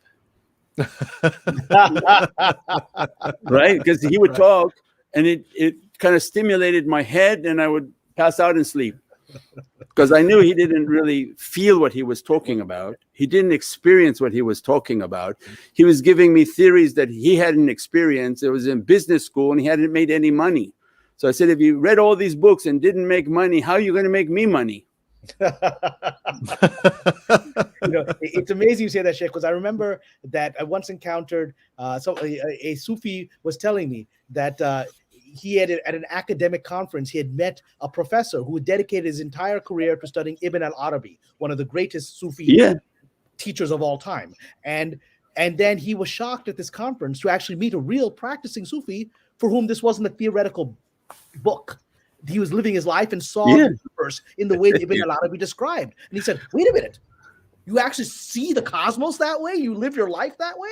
He couldn't process it. That this was just an imaginary story that he had spent his entire career not processing in his heart. Yeah, because it's a philosophy for them. Yeah. But you have to make it a reality, and then the sheikh has to be a reality. So it has to be a real sheikh in which that's their reality. They were trained in it, they secluded, and as a result, they speak from their soul. There's no book that they're going to be picking up and reading to an audience because it's coming Googled in from their heart. They immediately, you know, access the heart and the vibration is coming through, and each one in the audience is hearing what they need to hear. And nobody hears the same understanding because everyone is at a different level, and that's what's needed is from a soul to soul. When they speak, people feel the vibration, they get heated from the vibration because they're not speaking from their head. And the people whom are trying to absorb from their head, they don't get it anyways. It's the people whom are trying to absorb from the heart. So yeah, if we want to reach to those realities, then we have to find those types of guides that are guiding us, you know, and teaching us knowledges that we didn't know, and at the same time teaching us now how to open the heart. So there has to be meditation, there has to be contemplation. Otherwise you're trying to take the knowledge where? If you don't meditate and open the heart, you're trying to take the knowledge to here. And God describes those are like the people who are carrying books, you know, they carry thousands of books with them because it's just all learned on the head. And then they become old and they get Alzheimer's. Why? They burn out. It's like the donkey carrying the power on the head. Yeah, they put too much energy onto the head, and the head wasn't meant for that. And as a result, the neurons, everything is fried up there. So it wasn't a matter of doing that. It was a matter of activating the heart. If the heart is lit, it illuminates the head. So we have a whole galaxy within us. The heart is the sun. So whose sun is lit? If your galaxy has no sun, you can imagine your galaxy is in utter darkness and difficulty. So God gives us a little galaxy, and then if we manage it correctly and open its reality, He says, now you can be a manager of my galaxy. And then opens the cosmos for them. So their spiritual ability is beyond this earth. That God has opened their soul and the reality of their soul for the cosmos, for the heavens. And that's why Sayyidina Ibn Arabi would talk a certain way based on not just the earth confines, but the realities of the heavens and above the heavens into the heavenly kingdom, which is above what we call the sama. So it requires all of those practices to reach to that reality. It's not anything to do with the head. As a matter of fact, the first zikr, the first chanting we have is La ilaha illallah. So La ilaha illallah, up, right, left, up, right, left. So the mantra is no, La, and the secret of no, ilaha, there's no divinity, and then illallah, into the heart, but God. So there is no divinity but God, but God, but God. So that to spark the power within the heart, to tell my head also, turn off. Yeah. So It these starts with knowledge, no, here, shut it off. yeah, no head, no head. Yeah. Yeah, you use head for your accounting degree, business degrees, right, Mike? That's right. Mexican I don't know, IronMan. accounting came up. I guess it's Mike's Tajali is in the background, is back there. That's why we're talking about accounting. But you use, your head to go to get your degree. But with that head, you can't find God. And if these teachings and knowledges of a spiritual nature start to go to the head, they get lost, because your head and the devil and the ego, oh no, it's not like that, it's like this, because there's different people trying to occupy that person. So the ego and the negativity are trying to occupy the heart of that person. Spiritual knowledges, they have to be absorbed within the heart and spiritual practices. So it's very much like John Lennon wrote, turn off your mind, relax, and float downstream. Direct experience rather than mental. Yeah, because they were going to the Maharishi. They were going through these spirituals, and also the concept of the fool on the hill, that the Shaykh is the one who lives above and watches and sees all the sort of chaos of the material world. So a lot of these people were trying to sing about their understanding and what was happening at that time, and trying to reach towards some sort of spirituality. I love that. I love that. We have got just a few more here. SHS Rebels 08, thank you for the toast, the super sticker there. It's very sweet of you, SHS Rebels 08. And Kit Kat says, with a £5 super chat, I'm hugely enjoying all this philosophical speculation. Love this program. Thank you, Kit Kat. Thank you very much. Well, I would like to address that. Thank you for saying that. But as the Sheikh himself has just said, it's not speculation. That's from the mind. He's talking about experience. He has experienced this. This is his experience. Yes. We don't talk from a philosophy. These are the experiences of the Sheikh and what they see and the dimension that they operate from. Otherwise, they couldn't give guidance on something that they don't understand. So the concept of guidance for them is that's their life, that's their realm, that's the realm from which they speak and they teach. Yes, and that is one of the reasons why we're so fortunate to have you here tonight, telling us these things and sharing with us these insights. Nicholas Horton with a £3 super sticker saying, how's it going? I think it's going good, Nicholas, but you tell us, are y'all enjoying this? I hope you are, because this is a very unique opportunity. And Loquacious Primate with a $10 super chat. Thank you, Loquacious One, says, thank you for the wisdom.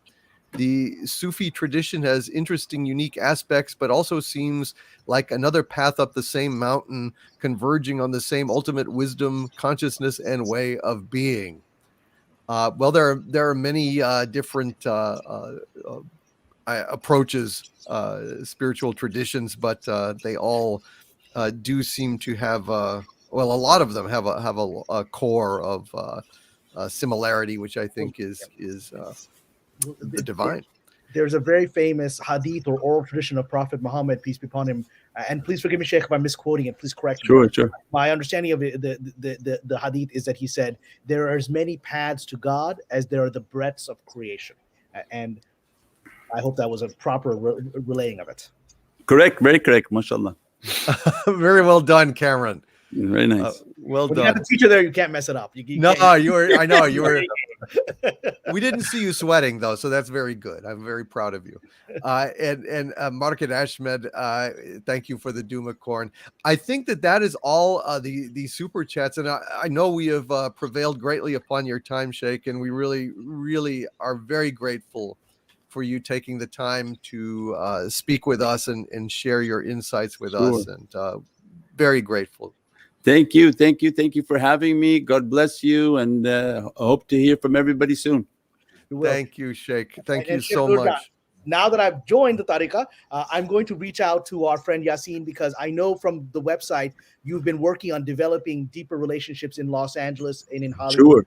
And I would like to be a bridge for that. I think maybe Allah meant me to at least be one of the people to help you with that. So I'm Thank you. Definitely. And then Yasin will give you our email and everything, and our contact, live broadcasts, everything. Great. Mike also has all the information and everything. Thank you for having us tonight. Thank you for gracious hosting and taking care of us, and your audience tolerating us, and God bless everyone, and whatever path they're taking, pray for us, and inshallah we meet again in the world of light. Thank you so much, Sheikh Nurjan Miramadi. It has been a joy and an honor. Thank you, sir. Thank you, sir. Thank you, sir. Thank you. Wa alaikum assalam wa rahmatullahi wa barakatuh. Assalamu alaikum. Thank you. Thank you, guys. Good night, sir. Good night. Kamran, it has been a great honor, and I hope that you enjoyed this.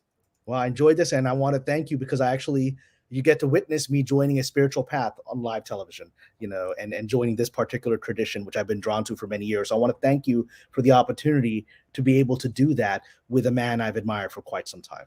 I'm thrilled, and I want to thank all of the wonderful people in the chat.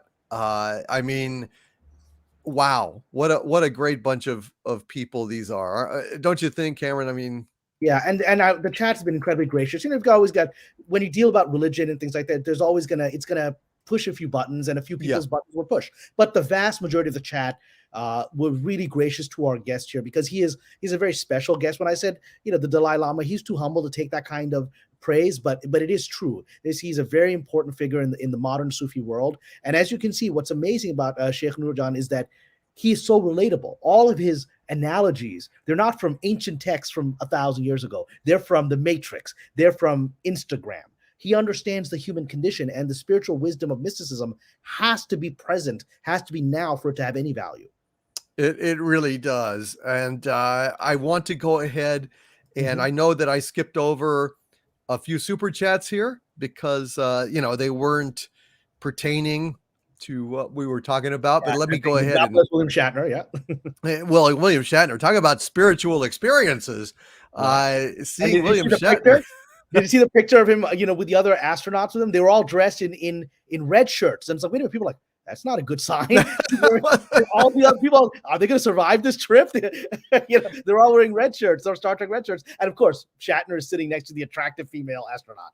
well, of course, saying, "Are you going my way?"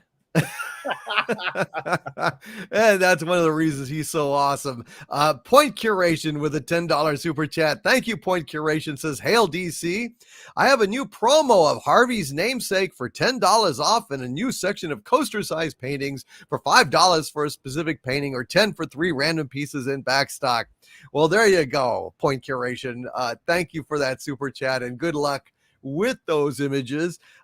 Wesley Crusher with a $2 super chat. Thank you, Wesley Crusher. Says, "Let Harvey out. It's all over. Love from Karoga." Where's Karoga, Wesley Crusher? Is Karoga a place, or is it a state of mind? What is Karoga? Do you know? I don't know Karoga. Is that a place in Canada? We got a lot of Canadians in the chat. I mean, I don't know. Karoga. It's almost like that song, "Ooga, ooga, ookaroga, ooga, ooga, ookaroga." You have all these random references. It blows me away that there's no end to your random references, especially music. You just pull them out of a hat. You're like, okay, how can anyone know that? But you do. It just, I don't know. It's the way my brain works. It just wanders. I don't know. I have too much strangeness in my head. I've been told that I have an infinite number of monkeys in my head, and that's why. That's exactly. You got to get them out of the head. The Sheikh's been telling you, saying you need to meditate. There's a message for you in there. I do. Yeah. Start with here. No. La means no. So start with it. Get the monkeys out of your head, because you can't get to God or to reality through this. You can't do it. Well, it's like more of the creative mind. One of the Yeah. reasons I can't go to sleep either is because you put all these monkeys to bed, but then one of them gets riled up and starts throwing Mhm. balls around or something, and then the other pops up and starts singing ooga ooga ooga chaka, and the other one goes, "Left up next to a mountain, chop it down with the edge of my hand," and that of course gets the whole room up, and they start screaming and singing Voodoo Child. So it's a challenge being me. It's a challenge being me. It is indeed. But what can you do? MTH with two $5 super chats in a row. Thank you, MTH says, "Hey, Doomcock, how awesome was watching William Shatner blast off into space today?" It was incredibly awesome, MTH. It was incredibly awesome. God, and I was getting scared. I was honestly getting scared because I was like, "Oh my Yeah, God." because something can go wrong. I mean, I it's a rocket. know. It's a I rocket. know. There's no guarantee that it's going to work every time. I know. And I'm thinking they got backup systems. Well, What's if you going? watch some of these Elon Musk, stuff that's I'll watch some of these things and like some of them blow up on the pad. You're like, why are we giving this guy a lot of money? Some of this stuff is blowing up. Yeah. Yeah. So I was nervous, but my God, it was over so Yeah. quickly.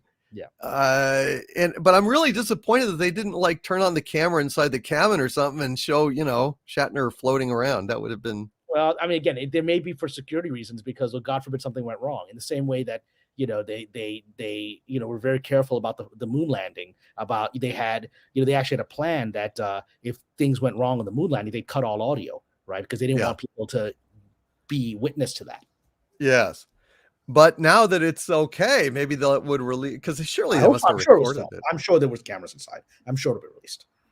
I really would have killed to see Shatner like turn to the camera and say, "I'm a rocket man, rocket man, burning out his fuse out here alone." That would have been great. But anyway, MTH says, "Did you get my emails? Need a response soon. Thanks, man." Yeah, I just haven't been able to respond, MTH, but I will respond. MTH says, "Sorry about the typos. Autocorrect is the bane of my existence." That's okay. I just go ahead and autocorrect it as I'm reading it on the fly. So no worry about that. Point Curation with a $2 super chat. Thank you. Point Curation says, "Harvey for 2 free coaster paintings on my store." So if you use the code name Harvey over on Point Curation's Etsy store, you get a discount there. That's great. So there you go. And Beth Arstead, thank you for the thumbs up, super pair, super sticker. I really appreciate that. Beth Arstead. And Josiah Clinch with a $5 super chat. Hail to Josiah Clinch says, "Since I got to watch the replay, I still cried at landing knowing that Bill Shatner was safe, knowing about the engineering issues at Blue Origin." Uh-oh. Oh wow. Are there engineering issues at Blue Origin? I hope not. I mean, I think there's engineering issues everywhere right now. I mean, that's why I said the movie that I loved when we talked last time about the movie on this Sunday, The First Man, because it shows how completely insane the race to the moon was. These people were literally just making it up as they went along with duct tape, and it's a miracle. I mean, we had Apollo 1, which is horrible. They all died in that thing. It's a miracle they didn't all die. And we see that very much in that film, how dangerous Neil Armstrong's missions, all of them were. It's not just his mission to the moon. Gemini 8, he lost control of the rocket in orbit, and he should have died. And it's really amazing how these people did what they did with basic technology. Yeah. Yeah. Incredible, really. Yeah. Some would say unbelievable, but we'll it's okay. It's okay. I'd like to believe we landed on the moon. I'd like to believe it. I'd like to believe it. I'm going with that story. Not everyone believes that, but I'd like to believe that that's true. It's my story, and I'm sticking to it. It's a good story. I like the story. It's the life of Pi. The other story isn't great. The other story that we faked the whole thing, it's just not a great story. I'll go with the story that I like. There you go. Yeah. And Kit Kat with a 10-pound super chat. Thank you, Kit Kat says, "Hail to William Shatner, a national hero of Canada and an honorary national hero of America. He will hold the title of oldest man in space for a long time." One would hope so. He boldly went where no old man has gone before. 90 years old. I'm sure he's done that in a few years of his life, but God bless. Absolutely. And I'm going through here, making sure I got everything. Thank you, Kit Kat, for that super chat. I appreciate you very much, Kit Kat. Let's see. I think I read pretty much everything else here. Yes. Okay. Yeah, I would really enjoyed this live stream. It was an honor. I want to thank Mexican IronMan and Yasim for sending me this opportunity. And Cameron, thank you for being here tonight. I could tell it meant a lot to you, and I hope that everyone here got something out of this, because it was a very rare opportunity. Yeah, it was very meaningful to me in my life, and it's a milestone in my life, and I'm glad I got to share it with you and this lovely chat. And people stuck around. We pretty much had several hundred people. The numbers didn't really change. People stuck around the whole thing. I think people were just fascinated by the Sheikh's perspective, because, man, I mean, you know, people like what I have to say. This guy's on a whole other level, right? And he's not talking about stuff he read in a book, like you said. Right. When he talks about Jinn, he talks about other realities, Jinn that can make people sick. He's seen that. And that's the thing he's a little modest to talk about. We talk about how the Sheikhs experience these things. He lives in a world where that's not speculation or something he read in a book. He experiences that other reality. So he's cautious about how he presents it. Yes, absolutely. And I very much enjoyed it. And Beth Arstead had something funny to say in chat, as she frequently does. She says, "To oldly go where no man has gone before."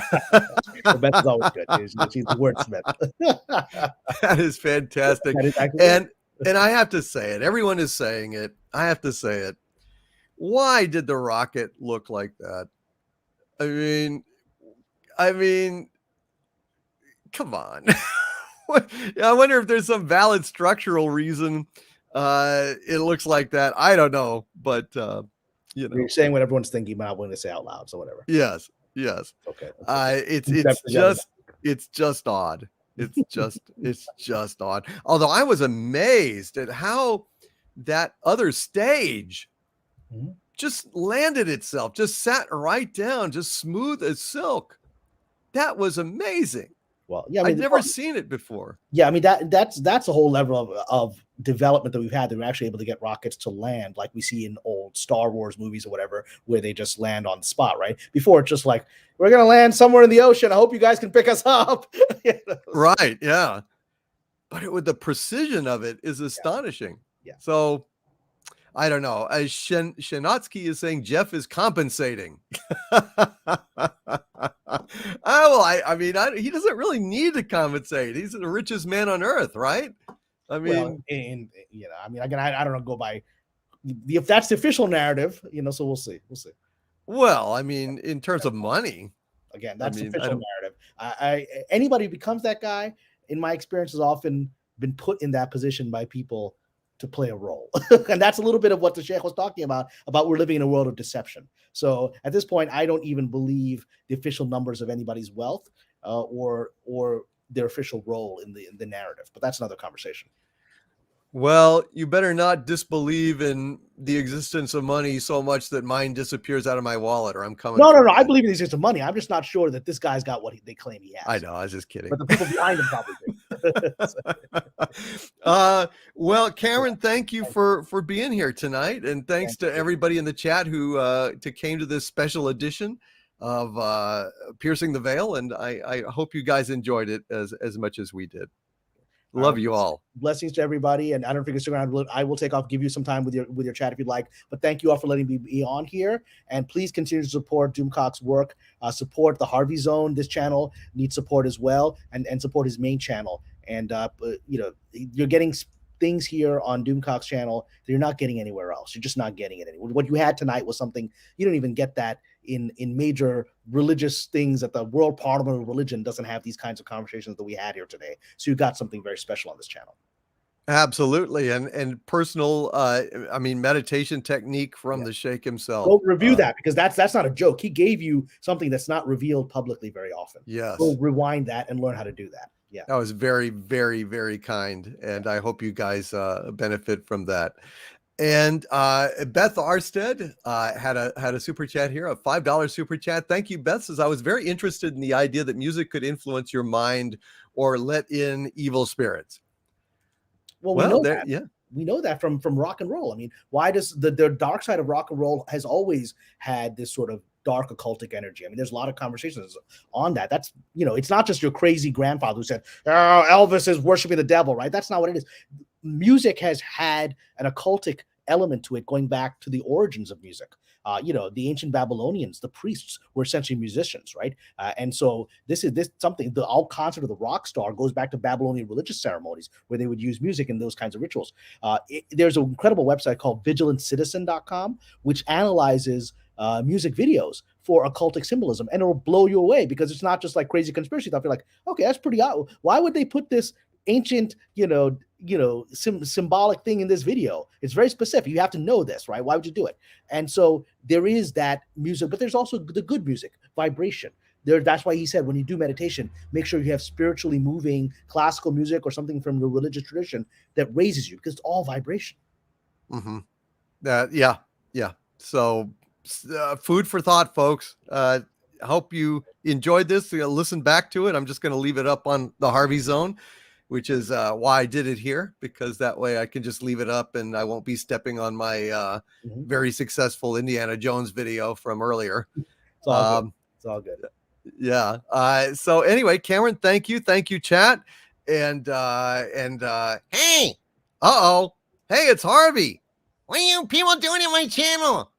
Get out of here. Well, I want to end on Harvey because I actually wanted to say this and I didn't have a chance to share. Harvey Cthulhu, because he talked about how Hollywood and literature have put out these ideas. And I've heard many times that Lovecraft was actually very deeply tapped into knowledge of the occult Middle East, and that the Cthulhu mythos itself comes out of a lot of Jinn mythos from the Sufi tradition. It's very parallel. So Harvey, you're part of a profound movement that you don't even know. Wow. Well, thank you. Now get out of my chat. Okay, we got away with it while he was asleep, and now he's here, and he's all crabby again. So I guess all right, you guys, we better clear out before he gets ticked off. From the center of the earth, this is Dictor Van Doomcock with Kamran Pasha, bidding you all, my friends, meditate, get enlightened, and come back on Friday for Friday Night Frolics, Sunday for Pop Culture Breakdown Live. Nicholas Horton with a £2 super chat. Thank you, Nicholas. It's a great show again, DC, and see you all Friday. Thank you, Nicholas. Yes, please come by. Friday Night Frolics on Friday, and Pop Culture Breakdown on Sunday, and then back to Piercing the Veil next Wednesday. Good night, everybody. Good night. Now get out. All right.